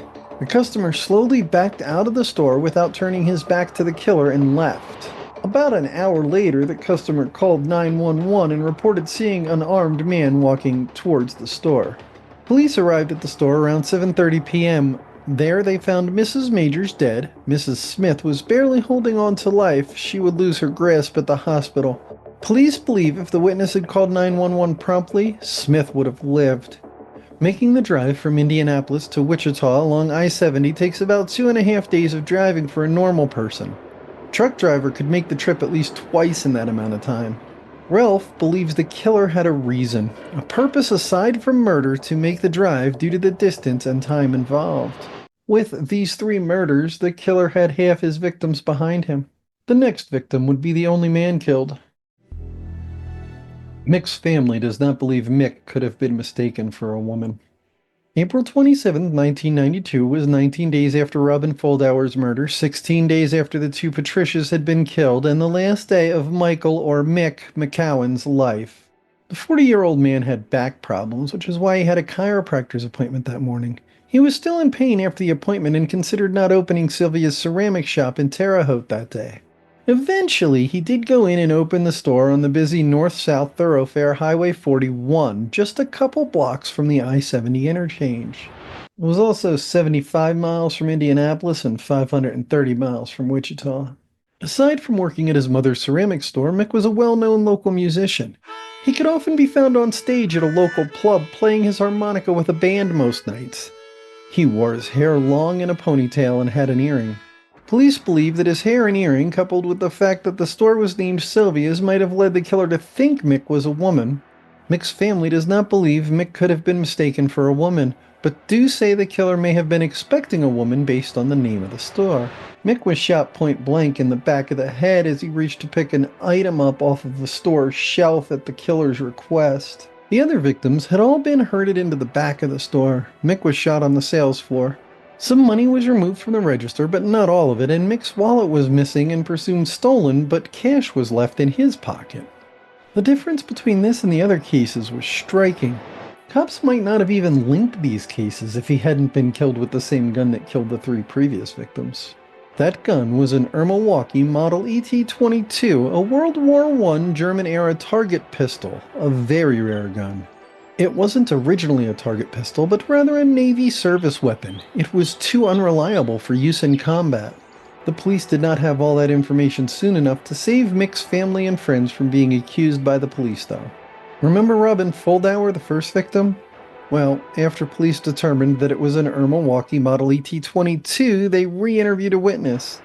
This man reported showing a man and woman in a cream-colored Cadillac Eldorado with Florida plates where a construction company's office was.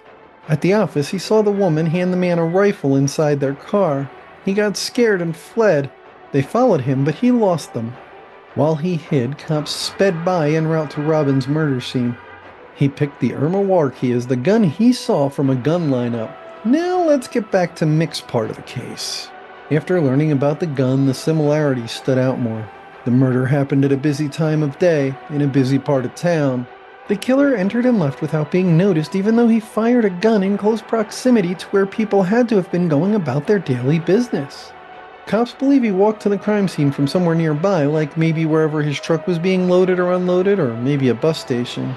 I don't know, but with the locations and the amount of time between the killings, it seems that maybe a truck driver killing when he's headed in one direction on I-70 is a logical choice. Just 6 days later, the killer was in St. Charles, Missouri. He decided to visit Boot Village. All the key elements that make this killer's crimes so unprecedented and unpredictable.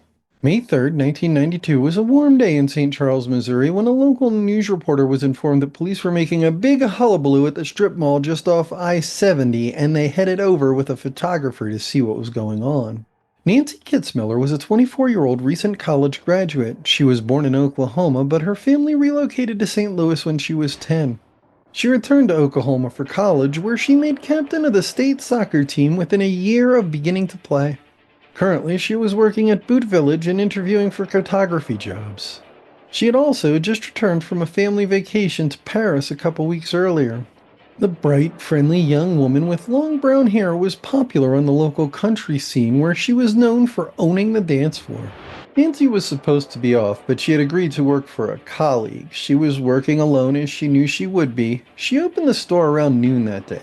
A man had pulled off of I-70 and into the Bogey Hills shopping plaza, approached and entered the small store alone. Forced Nancy into the back room, where he shot her point blank in the back of the head before leaving the store, getting back on the highway, and driving away. A customer came to the store around 2:30, found Nancy's body, and called the police. By the end of the day, police did not have many clues about who the killer was, but they knew his motive wasn't robbery, sexual assault, or anything personal.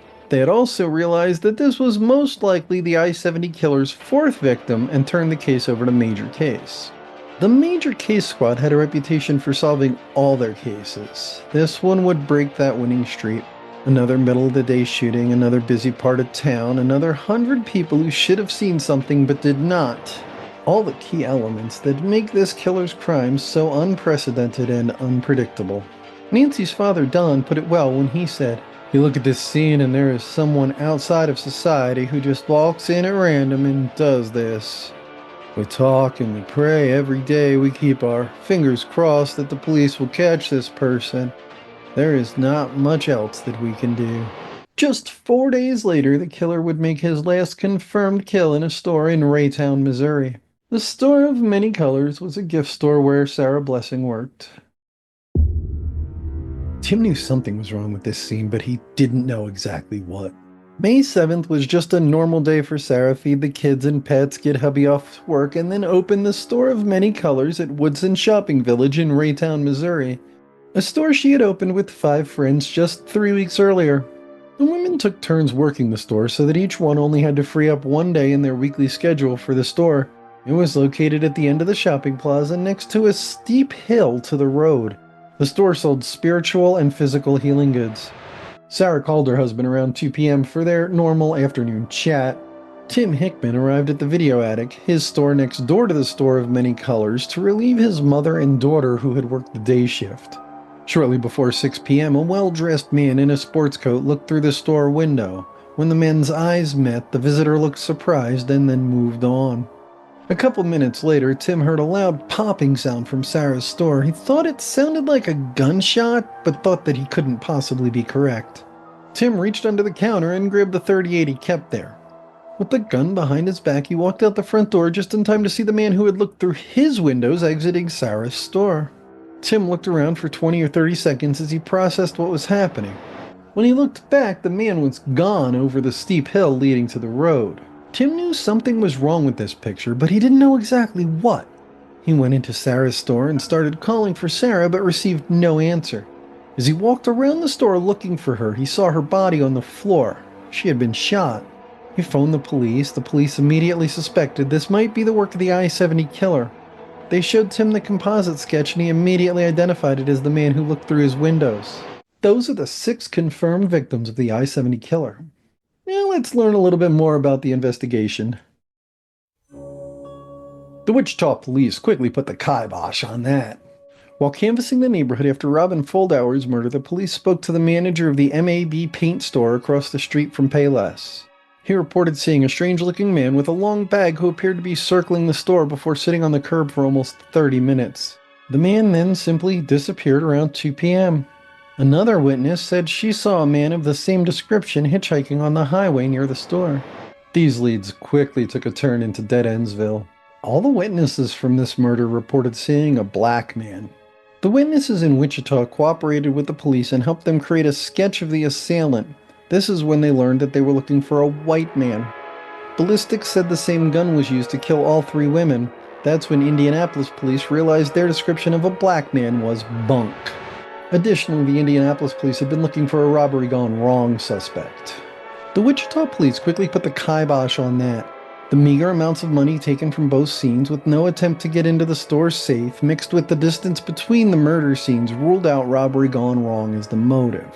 After Kitzmiller's homicide, police rounded up some suspects for the first time in this case. Lonnie Weissman, an Idaho career criminal, looked good for these murders, except for the part where he was in prison when Kitzmiller was killed. A Dallas inmate was interviewed in 1995, but that went nowhere. In 1996, police held a press conference where they named Craig Cox as a suspect, but he was in a Texas prison when Kitzmiller was killed. Randall Bishop, a truck driver, was interviewed in 2001. DNA cleared him. It was also the major case squad that worked with the FBI to develop a profile on the I-70 killer. Before we get to that, I and the police have a lot of questions. So it's very possible that the killer kept right on killing but switched weapons, thereby stripping the police of their ability to link the crimes with ballistics. There are a lot of things about this case which don't make sense, which will probably only make sense after a suspect is arrested. First is the killer's motive. Why is he killing? It has all the hallmarks of a thrill killer, but what does he actually get a thrill from? Was it the killing? Or was it that he could commit what most consider the most serious crime possible in the middle of crowded shopping plazas in broad daylight and not be identified or stopped? Then there is, why is he in all these different places in just one 28-day period? Is he a truck driver? If so, why was he witnessed in a suit, unless that was a cover? If he is a truck driver, wouldn't it become obvious who had deliveries and or pickups near all these murders? Unless he didn't have pickups or drop-offs nearby and was just stopping en route. But if that's the case, where the hell was his truck during the crimes? Is he some sort of route salesman? Maybe a professional who travels for work? Also, why only 28 days? Are there other victims, other killing sprees, other highways? Many believe that the I-70 killer and the I-35 killer in Texas are the same man, but the cases have not been conclusively linked by law enforcement. Did he die or maybe go to jail on another crime? Maybe he had a terminal illness and knew he wouldn't live long, so he decided to do something he always wanted to do and didn't really care if he got caught. Why in the holy hell did he use an unreliable German World War I era pistol to commit the crimes? Is he a gun dealer specializing in high-value antique weapons for wealthy clients? An unconcealable gun whose barrel is almost a foot long. A gun which only had a production run of roughly 6,000 units. A gun which gun collectors say was almost designed to jam and misfire. Is he a gun collector?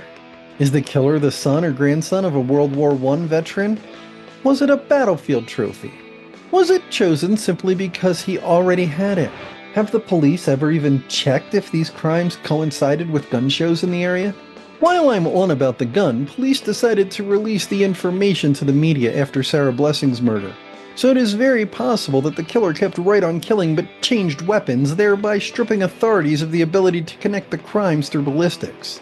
Which would explain why the I-35 killer used a different weapon of the same caliber. The investigators found a jeweler's red rouge used to polish and lubricate metals on all of the shell casings. Police believe the man may have been making his own shells and or guns from this evidence. More obviously, the man was polishing the bullets so they would slide through the weapon more easily. This would to a large degree mitigate the jamming problems of the gun. But why use a jeweler's rouge? Have the police checked with jewelry stores near the crime scenes to see if they used a common supplier who self-delivered jewelry to the stores? A supplier who may be proud of some connection to World War I? Another thing I would like to know is how far are these murders from bus stations, and how do they line up with scheduled buses to the next town? These are just some of the queries I have about this case, which do not have answers and probably will not have answers until a suspect is arrested. Now let's get to that FBI profile I mentioned earlier. When the killing is over, he runs from the crime scene. His heart is going a mile a minute. He's replaying the crime in his head on a loop. At the FBI, the case landed on the desk of Larry Ankrum, a man many consider as one of the top profilers and criminal analysts in the world. According to Ankrum, the I-70 killer's choice of a gun for his weapon betrays a desire to remain distant from the victim. The fact that the killer is in and out of the murder scene so quickly indicates that he is probably in a rush because he is a younger suspect. Some standard starting places for profiles of serial killers are usually between 25 to 35 years of age, white, male, kill victims in the same way, appear likable and charming, no arrest histories, abuse alcohol and or drugs, travel frequently, follow crimes in the media, kill within their race, and likely to have been interviewed in the investigation. That's the cookie-cutter profile of a serial killer that profilers like Ankrum start with. Ankrum states that he starts by looking for cookie crumbs that the serial killer may have left along the way. One of those crumbs in the I-70 killer case is targeting businesses. Generally speaking, serial killers do not target businesses, especially ones in busy areas at busy times. Ankrum deduced that this variance from a standard serial killer MO is because in the killer's mind it helps him blend into the crowd. Additionally, the descriptions we have from witnesses indicate that this guy could easily blend into the crowd. Ankrum says that he is highly personable, which is why he could convince the victims to move to the back of the store, lie down, and be tied up in just a couple of minutes without leaving any signs of his struggle, even though he would be feeling the pressure to get in, get it done, and get out. When the killing is over, he runs away from the scene. His heart is going a mile a minute. He is replaying the crime in his head on a loop. He feels like he has run a marathon and he needs to sleep.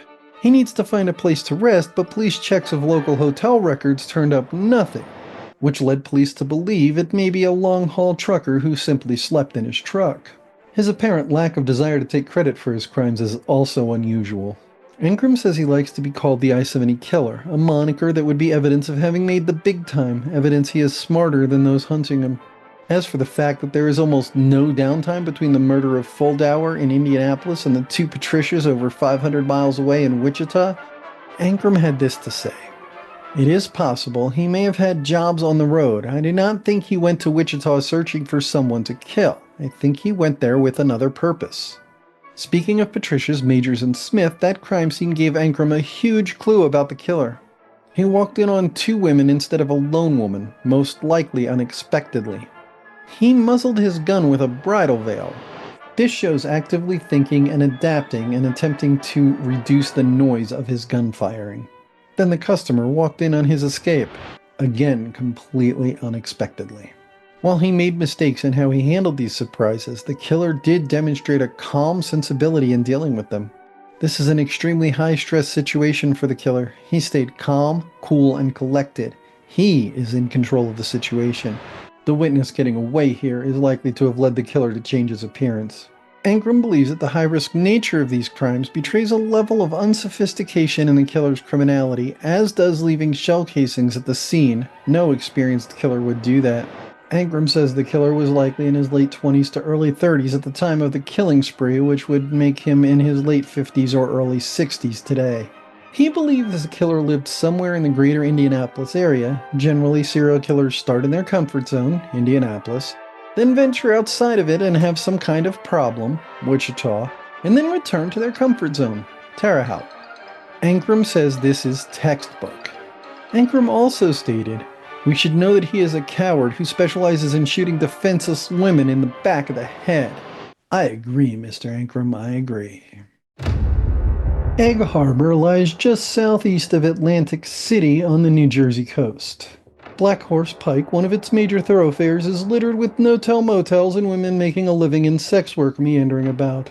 One of those motels is the Golden Key Motel, which sits so close to the Egg Harbor Atlantic City border, I'm not certain which side it is on.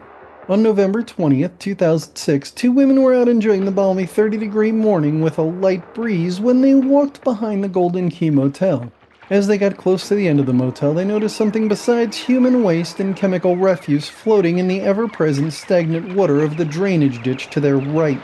The women stepped closer and realized it was a human body. At which point they did the only sensible thing and got the hell out of there. They also called the police. When police arrived on the scene, they quickly discovered that this body was not alone. 3 more bodies were also in the ditch. All 4 bodies were fully clothed except for shoes and socks. They also did not have any personal items like purses, wallets, and cell phones with them. All 4 bodies were about 50 feet from one another, laid in the same position with their heads turned east. The body's decomposition indicates that they had been deceased various amounts of time. Police suspect the work of a serial killer immediately. But who are these women? How did they end up here, and who did it? When her son Jeremiah was born, she seemed to be getting her life together. Blacklick Township in Indiana County, Pennsylvania is home to about 1,400 residents on 2.7 square miles of land. It has a median household income of $46,000 a year and is predominantly residential with a mostly Caucasian population. It is also the hometown of Molly Jean Dilts. Molly's uncle, Sam Taylor, remembers she was a warm and loving, caring kid. She had a lot of good to spread to the world, and it's just a shame she won't be able to do that. In 2000, Molly was 14 years old when her mother died. Just 5 years later, her brother also died.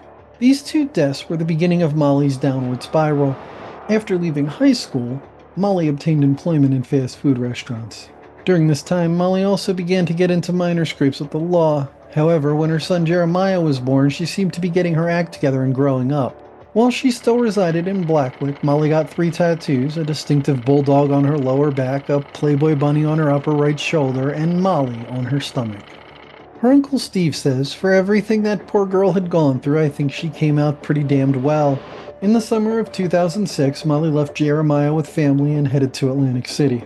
Her Uncle Steve recalls this time by saying she was just going out there to pursue a better life. Molly had no prostitution arrests. Others say she was a sex worker, including the owner of a local cafe frequented by the sex workers, Papa Joe. He states, "Molly, a new kid on the block. She got here in summertime. She was here about 4 or 5 different times." Uncle Steve received a click call from Molly on October 7th, the last time anyone saw or talked to Molly alive. The call was made from a payphone in downtown Atlantic City. Nearly a month and a half later, Molly was found in that drainage ditch behind the Golden Key Motel wearing a mesh shirt, bra, denim miniskirt, and mesh blouse. Family identified her based on the bulldog tattoo. Her body was too decomposed to determine a cause of death. Molly was only 20 years old when she was murdered. Another woman disappeared on October 17th. The call resulted in Dominique being put into foster care, her father being put into prison, and Barbara falling deeper into her addiction. Barbara's sister Val remembers Barbara was raised in a very stable and loving home. Barbara and her 2 sisters grew up in a Philadelphia suburb and took their summers at the Jersey Shore. Barbara's life was happy and on track until her father died when she was in college. Barbara's next year at Penn State was difficult and ended with her leaving school and moving to the Jersey Shore. In 1997, Barbara gave birth to Dominique, which fulfilled one of her dreams. She was working as a cocktail waitress at various Atlantic City casinos. Her personal life was not all good times, though. Barbara felt like she was trapped in an abusive relationship with Dominique's father. Val states, "She was a victim of domestic violence."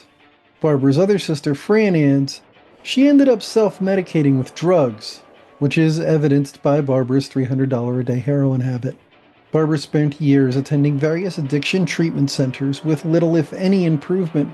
Dominique remembers, "None of my parents watched over me because they had something to do. I was left alone to do nothing. My dad locked me out of the house. I called the police because he was trying to beat up my mother." This call resulted in Dominique being put into foster care, her father being put into prison, and Barbara falling deeper into her addiction.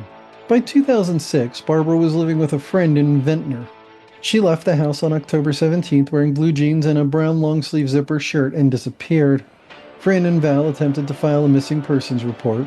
Police gave them the runaround, especially after police discovered Barbara's prostitution arrest. Val complains, Had it been put out in the newspaper, it could have scared the killer away. I believe that there was enough time to maybe save the last 2 victims. On November 20th, Barbara was found in that ditch behind the Golden Key Motel, still wearing blue jeans and a brown long-sleeve zippered shirt. She was 42 and Dominique was 9. Her family was not surprised, but they were grief-stricken by the news. Barbara was in the ditch for at least 2 weeks. Later, we learn how police came by a sketch of the suspected killer. But Dominique thinks she has seen him. He tried to sell her mother something once at their home. Barbara was too decomposed for pathologists to determine a cause of death. The third woman to go missing was Tracy Roberts. Tracy's friend Kristen was a 5-year veteran of the track. She remembers, "It's not like Tracy, so we knew something was wrong immediately." Growing up in a small town in Delaware, Tracy studied to be a medical assistant. She also had a child, got a butterfly tattoo on the small of her back, and developed a drug habit in that small town. She moved to Atlantic City in the spring of 2006 and quickly obtained employment as an exotic dancer in an Atlantic City gentlemen's club. Her drug habit quickly interfered with this, and she started doing sex work on the track. Papa Joe remembers her. "Tracy gave me the impression she was a street girl." Detective DeAngelis reveals that everybody that knew her said she was a really nice, pretty young person and that her whole future ahead of her. In mid-November, she went clothes shopping with a male friend. She purchased a red hooded sweatshirt and a black bra. Later that day, she left the place where she and her friend were staying, telling him she'd be back in about an hour. Tracy's friend Kristen was a 5-year veteran of the track. She remembers, "It's not like her, so we knew something was wrong immediately." Tracy's last proof of life was when a man who wanted to be her pimp hit her in the throat so hard that she was coughing up blood and needed medical attention. On November 20th, she was found in that drainage ditch behind the Golden Key Motel, still wearing the red hooded sweatshirt and black bra. Unlike Molly and Barbara, Tracy's cause of death was determinable. She died from asphyxiation. Tracy was 23 years old at the time of her death. Less than a week later, Kim Raffo went missing. Kim's downward spiral led to her and Kenny both losing their jobs. Kim Raffo was raised in the Canarsie and Starrett City sections of Brooklyn. Her cousin Juliet remarks, "Kim was always smiling, always happy," about Kim's childhood, and "She really had it together. I was so proud of her," about Kim as they approached adulthood. In 1989, Kim married Hugh Raffo. The two moved to Florida and had 2 kids. Hugh did well in construction. Kim stayed home with the kids. Kim pursued her dream of becoming a chef by attending culinary school. Hugh states, "Everything was about as good as it gets." At school, Kim met Kenny Bilek. In 2003, Kim left the kids with Hugh and moved to Atlantic City with Kenny. Kenny remembers, "Things were really good. We were making money and trying to build a life." They worked at Trump's Taj Mahal Casino. Kim met bartender John Pesh. John remembers Kim living in her own apartment at first. Kenny says going out led to people offering them drugs. Eventually, Kenny and Kim both succumbed to the temptations and started smoking crack. Kim reportedly used drugs socially prior to Atlantic City, but fell into full-blown addiction in Atlantic City. Kim's downward spiral caused Kim and Kenny to both lose their jobs. Kenny turned to shoplifting, and Kim started turning tricks. Papa Joe describes Kim by saying, "You would think she would be the last person that would be on crack. Kim was too clean cut." On September 9th, Kenny went to jail for shoplifting. Hugh arrived in Atlantic City and took Kim back to New York, having moved home. Kim spent a couple weeks clean on Long Island. Kim returned to the track unaware that sex workers were disappearing. In the early morning hours of November 19th, Kim was at Papa Joe's Cafe. He remembers, "I literally threw her out of here after I fed her. She said hi to the guy, he said hello, and then they left." Kim went to the Taj Mahal until 5 a.m. when she left to score drugs. The next morning, she was pulled out of that drainage ditch behind the Golden Key Motel wearing camouflage capri pants and a white Hard Rock Cafe tank top. Kim had been strangled from behind with a rope or cord. Kim was 35 years old at the time of her death. Stalk Inc., a non-profit that helps bring justice to those who take advantage of and abuse sex workers, worked up a profile. Let's take a look at that profile. He has killed before and will kill again, but has not killed every prostitute. John Kelly runs an organization named Stalk Inc. a profiling team of professionals whose mission is to aid law enforcement in the apprehension of serial killers through a comprehensive profiling process. They worked up a profile of the Atlantic City Strangler. John Kelly states, "The profile's goal is to flush the person out, to try and inform the public, to help stimulate the investigation."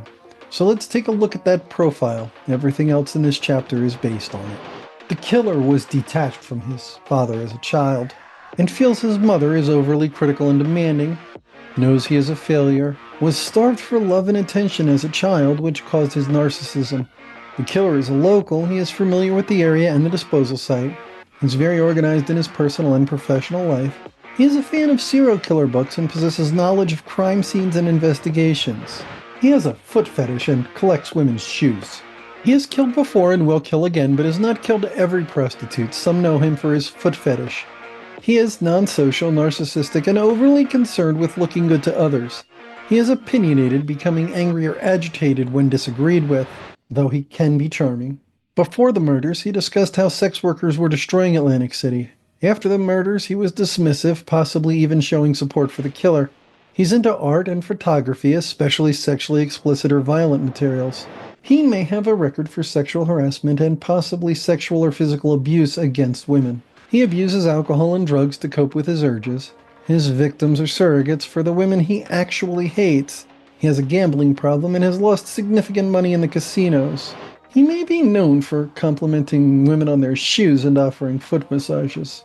He's trying to kill self-defeating thoughts and feelings, but they reemerge quickly. He is addicted to his own fantasy, which drives his homicidal compulsions. He is considered childish in some ways and most likely has strong religious convictions. He does not experience guilt, but does experience fear. Let's discuss the investigation and suspects now. Some claim first responders contaminated the scene at the drainage ditch. Others claim this is incorrect. Atlantic City prosecutor Jeffrey Blitz suspected a serial killer immediately and set up a task force the first day. All 4 women came to Atlantic City hoping to escape the past and build a better life. The women all worked on the track, which is just 1 block from the strip. All 4 victims had high levels of intoxicants in their systems. Kim and Tracy had several associates in common. One of them says that Bill Schul had hired both women for days-long sessions of drugs and sex in seedy motels. This led police to question Schul, but he was never arrested, charged, or even named as an official suspect. Atlantic City Vice was not pulled into the investigation for 3 days, even though they were the best equipped to question people who might know something about these crimes. This may be why we still don't know if the women were killed at the ditch or just dumped there. Kim Raffo had a friend named Charles Cole. He was also questioned because the women's heads were pointed east and he's a Muslim. He was never charged with any crimes in connection to this case. Some claim that first responders contaminated the scene at the drainage ditch. Others say this is incorrect and point to valuable evidence that was recovered there. All of them want to solve the case. A former drug addict and aspiring street minister, Mark Hesse, was questioned because he was an acquaintance of both Barbara and Kim. He had tried to get Kim out of prostitution. He once offered a woman a foot massage at Fox Manor Hotel, a seedy hotel frequented by vagrants, vagabonds, and prostitutes. He also once stated, "I admire women that take care of their bodies. And when I see a woman in sandals and her toes are all painted up and her feet are taken care of, I will compliment her." While he was questioned, he also was never charged with any crimes related to the women. A local sex worker named Denise Hill informed police about an encounter with a foot freak at the Best Western the same week the bodies were found. She gave him a pair of her shoes and he talked about how he killed people. Her description was used to create the sketch that Dominique stated she recognized. The sketch was commissioned by 48 Hours. The police have not taken her statement seriously. There was a handyman named Terry Olson who was staying at the Golden Key Motel when the women disappeared and were found. Other guests described him as a loner. He lived 60 miles away from the hotel in a home he owned. He has been estranged from his family for years and was experiencing domestic problems with his longtime girlfriend, who he claims fingered him out of revenge. When police searched his home, they found hidden cameras which had captured footage of his girlfriend's 14-year-old daughter in various states of undress. He claims he didn't know the footage existed, but pleaded no contest to invasion of privacy charges. He provided a DNA sample which has not linked him to these crimes, and he has never been charged with any crimes in relation to these four women. This is an active case and police are still investigating it. They have looked for connections to the Gilgo Beach murders, but determined there were none. They've also contacted several other states to see if there are links to active serial murder cases. None have been found to date. They're currently looking for Eldred Raymond Burchell, who sometimes goes by Riverman, a nickname taken from the Green River Killer. Sex workers have come forward to say that he bragged about killing people to them and that he is a very strange and frightening person. Police have been unable to locate him for questioning. If you have any information about his whereabouts, please contact the Atlantic City Police at 609-926-4051. In a short time, Ross's sister responded, saying that she believed it could be a human femur. On February 2nd, 2009, Christine Ross was walking her dog Ruka along 118th Street in the West Mesa section of Albuquerque, New Mexico. At the time, the area was being developed for a new subdivision that was slated to be built. All of a sudden, Ruka started digging at something in the loose desert sand. When Ross moved closer to see what Ruka had found, a bone was sticking out of the ground. Ross remarked, "It didn't look normal. Our gut instinct told us it wasn't supposed to be there." So she snapped a picture and texted it to her sister, who is a registered nurse. In a short time, Ross's sister replied, stating that she believed it could be a human femur. With this information, Ross contacted the local police, who immediately quarantined the area and started looking for bones. They were not prepared for what they found. Police spent the next 2 months excavating the site around the clock and pulling human bones out of the ground. Eventually, they unearthed the remains of 11 women and an unborn child. When announcing that he believed all remains had been retrieved, Albuquerque Police Chief Ray Schultz commented, "We estimate we've moved over 40,000 cubic yards of dirt." It would take police over a year to identify all of the remains they recovered. Police have identified all the remains found in the illicit cemetery. Let's meet them. This is 15-year-old Jamie Barella. When Jamie walked out of a family gathering with her cousin in 2004, no one suspected it would be the last time they would see her alive. She was identified by unknown means on January 26, 2010. This is 27-year-old Evelyn Salazar. She is the cousin Jamie left the family gathering with. She was identified November 17, 2009 by DNA experts at the University of North Texas. Salazar's mother Myra complains they didn't deserve what they got. It's awful what happened to them. They all had families that care for them. This is 22-year-old Monica Candelaria. It is sad, but all we can say for certain is she died sometime between 2002 and 2005. This is 26-year-old Victoria Chavez. She was first reported missing in 2005. She was the first recovered victim to be identified. She had a history of drug addiction and sex work. In the months leading up to her disappearance, she was living at home working in fast food and considering going to school for nursing. This is 24-year-old Virginia Cloven. She was first reported missing in 2004. She was identified November 17, 2009 by DNA experts at the University of North Texas. This is 15-year-old Sylvania Edwards. She was last seen in Aurora, Colorado. She often used the nicknames Mimi and Chocolate.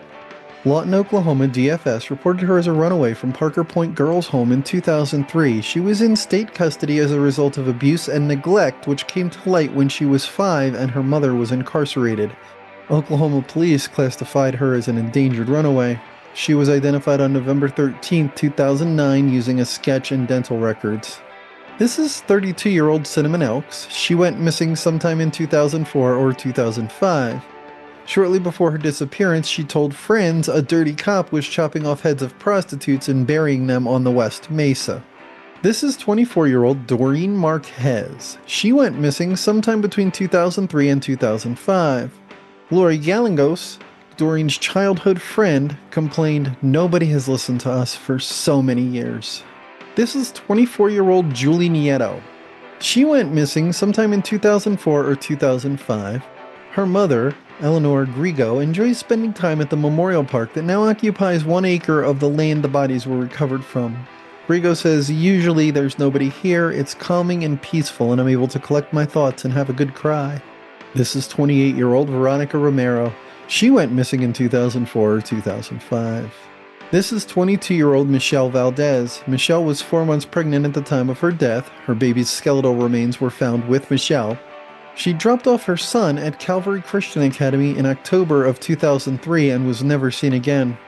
Michelle's mother, Karen Jackson, lamented, "That somebody would do this to my daughter and dump her like she was a piece of trash and leave her lying out there with no dignity. I'm devastated and angry." Police were familiar with some of these women from their work as police informants. Sylvania is the only victim who is not Hispanic and also the only victim who is not known to be from the Albuquerque area. I suspect that she might not have been killed by the same person and just coincidentally dumped in the middle of that person's burial site. What do you think? Let me know in a comment. Now let's talk about the investigation. None of that changes the fact that by the time the bodies were found, they were little more than bones.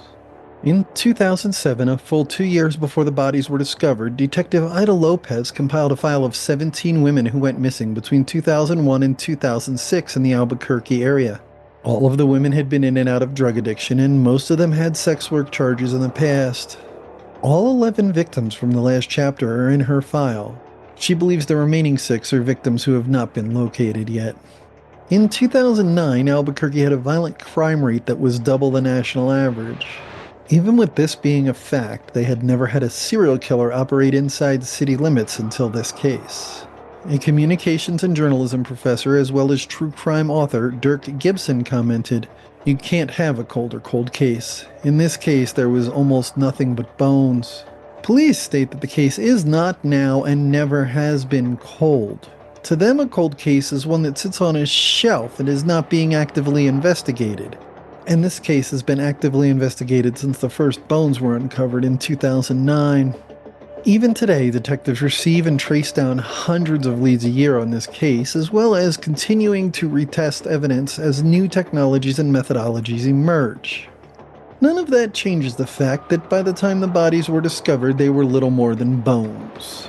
This left forensic specialists and medical examiners with no choice but to determine that the cause of death for all 11 women and the unborn child was homicidal violence of an unspecified type. As police continue to trace down tips, they have investigated 4 other possible burial sites in the Albuquerque area.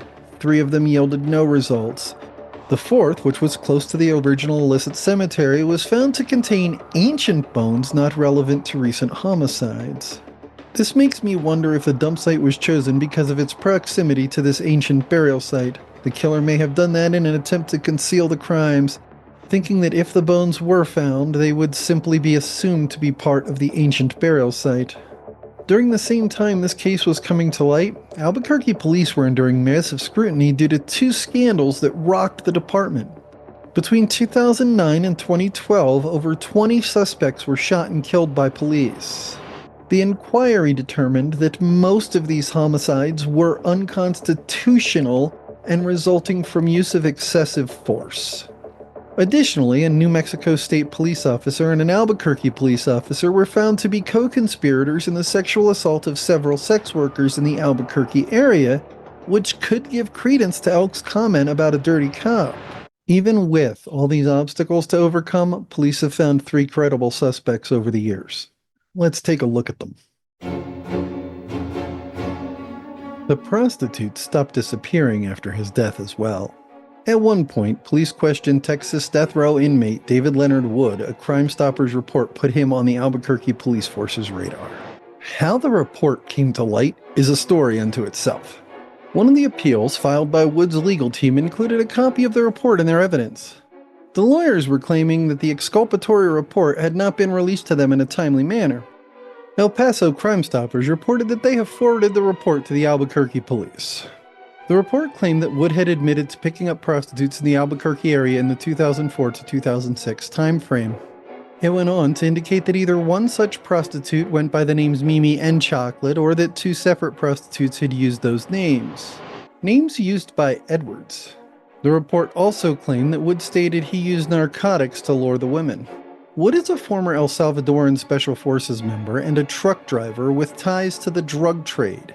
This ties in neatly with a theory that it is not a serial killer, but a sex trafficking ring disposing of women it no longer wants. The report also indicated that Woods could be responsible for murders of a similar nature in Milwaukee, Wisconsin. Ultimately, no evidence was found to link Wood to the 11 Albuquerque victims. Police also looked into Lorenzo Montoya, a pressman at a local printer who lived near the burial site. Police had arrested Montoya in 1998 when he sexually assaulted and strangled a sex worker. She escaped and reported the incident, leading to the arrest. At the time of the assault, Montoya only had $2 in cash on him, leading the police to believe that he never intended to pay the woman for her services. Then, in 2003, police responded to a domestic violence call and found Montoya was the aggressor in this situation as well. His at-the-time girlfriend reported that he beat her and did gross things to her, but would not elaborate on what she meant by gross things. She also stated that Montoya had threatened to kill her and bury her with lime. In 2006, Montoya contracted Sharika Hill for an at-home erotic dance session. After she arrived, Montoya tied Hill up with rope made of duct tape before strangling her to death.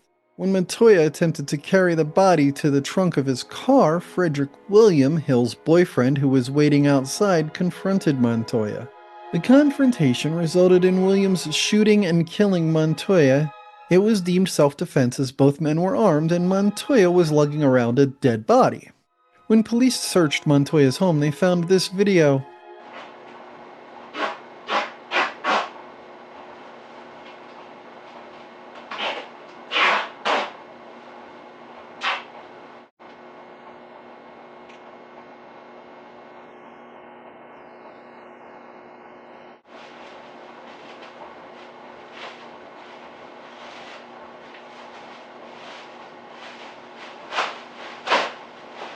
The police did not release the opening scene, which is a subdued woman laying on a bed. Does that sound like someone ripping duct tape off a roll to you? It sure does to me, and it did to police as well. In 2006, there were tire tracks leading from Montoya's home to the burial site. The prostitute stopped disappearing after his death as well. However, police have not been able to conclusively link him to the 11 women in the illicit cemetery. One more suspect came to light in this case, Joseph Blea. Currently, Blea is serving a 90-year sentence in Otero County Correctional Facility for serial rapes he committed against young teen girls in the 1980s and 90s. In these attacks, Blea wore a mask and wielded a knife, but he did not kill the victims. He did take their underwear for a trophy. Blea was known to frequent sex workers on East Central Ave, where many of the victims work. Police had over 100 interactions with Blea in the decade before his arrest. In one instance, a sex worker was killed and dumped just off East Central in the 1990s. Blea was stopped nearby and his car was searched. Police found rope and electrical tape in his car. Later, DNA found on her jeans was matched to Blea. When police interviewed Blea's wife and daughter, they both stated that they found jewelry and underwear in the house that didn't belong to them. Additionally, a tag from a local nursery was found buried with the 11 victims. Blea was a local landscaper who frequently shopped at that nursery. While in prison, he admitted to a cellmate that he had hired some of the West Mesa victims, and they were trashy. Ultimately, police did not file any charges or make any public statements of conclusive guilt about any of these men, so the case remains open today. Chris, officials with LRPD say they are running out of possible leads in solving McChristian's death, and now they say they need your help. Officials with the Little Rock Police say shortly after 2 a.m. on August 24th, the body of Larry McChristian was found near the intersection of West 22nd Street and South Gaines Street. Police are now turning to the public for help in finding McChristian's killer. And thanks to the community, a $10,000 reward is now being offered to anyone with information leading to an arrest and conviction. The thing that's so scary is that it seems to be so random.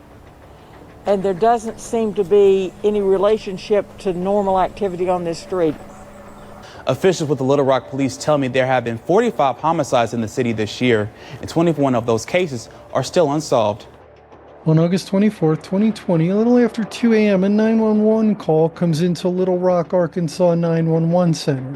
When police responded to the intersection of West 22nd and South Gaines Street, they found Larry McChristian with trauma to his body and immediately called for an ambulance. Police scoured the area and obtained surveillance footage from some neighbors. When police arrived on the scene, McChristian was lying on the grass on the 2200 block of South Gain Street.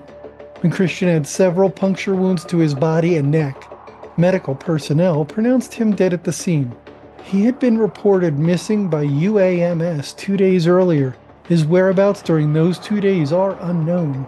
Just over a month later, on November 4th, 2020, police released the footage to the public as part of an appeal for assistance in solving the case. LRPD spokesperson Eric Barnes stated, "After reviewing the case, a lot of the facts in the case, we've felt like this is the appropriate time to reach out to the public and ask for help. And we're hopeful that we can come up with some tips. Try to bring this to the next level in the investigation." This is the footage police released to the public. This is the suspect walking away from the crime and then returning.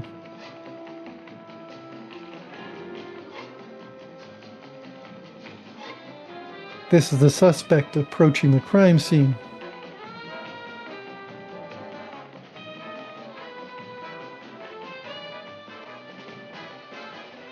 Here's the first video one more time. The suspect walks away. He stops and looks back like he heard something. He returns to finish what he started. And then he leaves and presumably continues his night. His body was discovered by a man passing through the neighborhood. Matilda Buchanan, a resident of the neighborhood, commented, "The thing that's so scary is that it seems to be so random and there doesn't seem to be any relationship to normal activity on this street." Over a month before police released this surveillance footage, another man was found stabbed on a porch. Which means they didn't show the surveillance footage from McChristian's murder to the people they questioned about this murder. On September 23, 2020, around 6 a.m., a friend went to visit with Jeff Welch. When they arrived around 3 a.m., he was deceased on the front porch and they called the police. Police got to the scene quickly. It was only 2 blocks from their police station. Initially, police reported that a homicide occurred. Then police stated it was a suspicious death. After the autopsy revealed several puncture wounds to Welch's neck, they upgraded it to a homicide 2 days later. Welch lived at 4218 West 12th Street, which is a vacant lot today. Only remnants of the house are still visible. When police arrived, 62-year-old Welch was lying on the front porch, apparently deceased from his stab wounds. Even though the crimes both occurred in the early morning hours, seemed to be randomly selected victims, both victims were elderly men, both were stabbed to death, and the killer apparently killed and left rapidly, and both murders happened in the same part of town, police did not connect these 2 murders. Which means that they didn't show surveillance footage from McChristian's murder to people they questioned about this murder. This undoubtedly hampered the investigation of both murders. Initially, police investigated the death as suspicious. Suspicious like, how did he get a bunch of stab wounds in his neck when there's no knife near the body? The case was elevated to a homicide after medical examiners classified the death as such. While McChristian's time of death was determined to be around 1 a.m., Welch's was determined to be around 2 a.m. It would take 6 months, 2 more attacks, and 1 more death for these murders to be linked. One of those attacks left a witness. Police reported that the man should be considered armed and dangerous. On April 11, 2021, a 43-year-old Deborah Walker was walking on Pulaski Street in the early morning when a stranger approached her, pulled a knife, and repeatedly stabbed her in the neck. At approximately 3:30 a.m., police responded to a reported stabbing on Pulaski Street. Walker was discovered and rushed to the hospital in time to save her life. UAMS staff who worked on Walker reported that she had 15 stab wounds. Walker reported that her attacker was a black man, approximately 6 feet tall and with a slender build. Police reported that the man should be considered armed and dangerous. You think, police? You think that a dude who just randomly walks up to people and stabs them to death without provocation should be considered armed and dangerous? Well, that's some really great police work you got going on there, police. Walker is the only known survivor of the Little Rock slasher. He would not be given his name or called a serial killer until he took his 4th victim's life the following day. This is the last confirmed kill of the slasher. Let's talk about Marlon Franklin. Residents in the area reported that they would be securing their homes and staying inside at night as a result of the attacks. The unhoused 40-year-old Marlon Franklin was found stabbed to death in the vacant lot behind these shrubs on April 12, 2021, around 6:30 a.m. It took police 2 days to identify Franklin. This attack happening just one day after the attack on Walker could indicate that her survival left the killer feeling unfulfilled, or it could indicate a significant increase in attack rates. Franklin was pronounced dead at the scene by medical personnel. In response to his fourth attack, police offered a $20,000 reward for information leading to the arrest and conviction of a suspect. Police also finally linked the 4 crimes based on similarities between them. Police believe the 4 attacks were committed by the same man because they share several similarities. First, they all happened in the Midtown area. All 4 attacks happened within a 3-mile area. Second, all 4 attacks happened between 1 and 4 a.m. Third, all 4 attacks were random and against people who just happened to be there. And fourth, all 4 attacks used a knife, while a gun is a more common weapon in murders. Residents in the area reported that they would be securing their homes and staying inside at night as a result of the attacks. One local resident, Audrita Williams, stated about her son, "I tell him, you have to watch where you go. I always tell him you have to watch yourself and always let me know where you're going. I'm not being nosy, I'm being a parent." Vice Mayor Lance Hines expressed concern about an overtaxed police force. "We are 40-odd patrol officers down and we're having a manhunt. It's kind of hard to get all hands on deck." The FBI even got involved and worked up a profile of the killer, but I can't find it online. Let's take a closer look at the investigation. A self-proclaimed real-life superhero named Shadow Vision wrote on his Facebook about how he has been hunting the murderer as well. On April 29, 2021, LRPD released a safety alert. Let's give it a watch. Hello, I'm Keith Humphrey, Police Chief of the Little Rock Police Department. Part of my duties are to work to acquire and maintain a consistent level of safety in our community. To date, there have been 22 homicides in 2021. In early April of 2021, our communications department received a call of a cutting in progress. We responded. The victim in this case lived and spoke with detectives about the experience. Days later, we investigated a homicide where a lifeless body was found on Wright Avenue. Detectives took information from those 2 cases and compared them to 2 homicides from 6 months ago and noted similarities in all 4 cases. It was determined then that these incidents could possibly be connected based off the evidence in each case. The common suspect in these incidents is possibly an adult male, slender build. In the incident with the survivor, the suspect was described as a black male. I have put additional uniformed and plainclothes officers in the area and increased patrols. We have no evidence that these incidents are connected with another part of the state, despite claims on social media. Let me be clear. We will do everything possible to arrest this suspect and protect our city. If you provide information that leads to the arrest and conviction of this suspect, you could be eligible for a reward up to $20,000. Thank you. So they finally connected the cases, but where was the perp for those 6 months of inactivity? Was he in jail on another charge? Was it too cold to hunt? Where was he? Also, did they notice that the victims in the second 2 stabbings are 20 years younger than those in the first 2, and one of them is female? Those are huge differences in a serial killer case. Do the police have some other reason to link the cases that they're not releasing? According to an article on the Oxygen website, the police have gotten some unwanted help in solving these crimes too. A self-proclaimed real-life superhero known only as Shadow Vision wrote about how he was hunting the murderer on his Facebook page. Shadow Vision claims a history of exterminating serial killers that dates back to the 1990s when he took out one in North Carolina and one in Arkansas. Shadow Vision claims to be from Belfast, having moved to Little Rock because the city was losing hope and he intended to restore that hope. By July of 2021, Shadow Vision was claiming that he knew the killer's name. Shadow Vision was brought to public attention by a Little Rock TikToker who commented, "I can't with this stupid city." The Little Rock slasher is still at large and likely still operating somewhere. Let's wrap this video up, shall we? We've been looking at unsolved serial killers on this channel for a while now. We started with the Mad Butcher of Kingsbury Run, who hid among the vagabonds and vagrants during the Great Depression. And we moved through the 40s, 50s, and 60s with Texarkana Moonlight Murders, the Bouncing Ball Murders, and over to the UK for Jacl The Stripper. 3 cases, 3 sketches of assailants for the police to use, and 3 unsolved murders.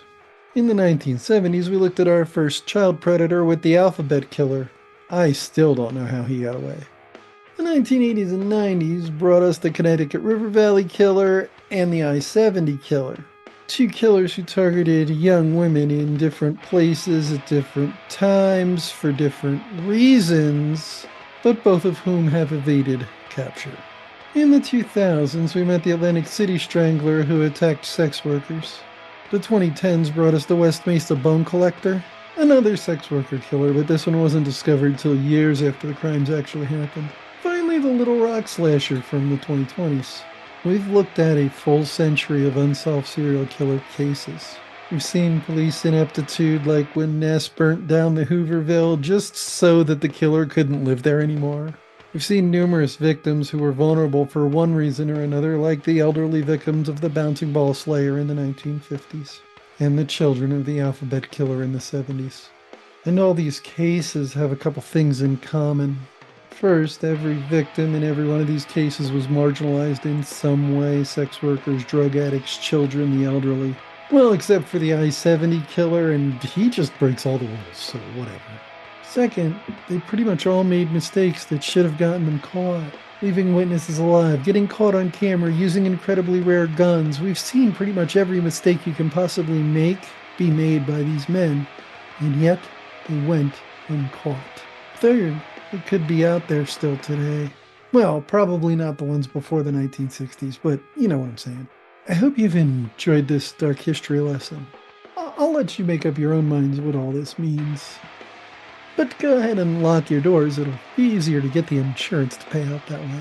Please remember to like, subscribe, and share the video. As always, super thanks to channel memberships are super cool. And now, I got a jam, so tag if you're ready.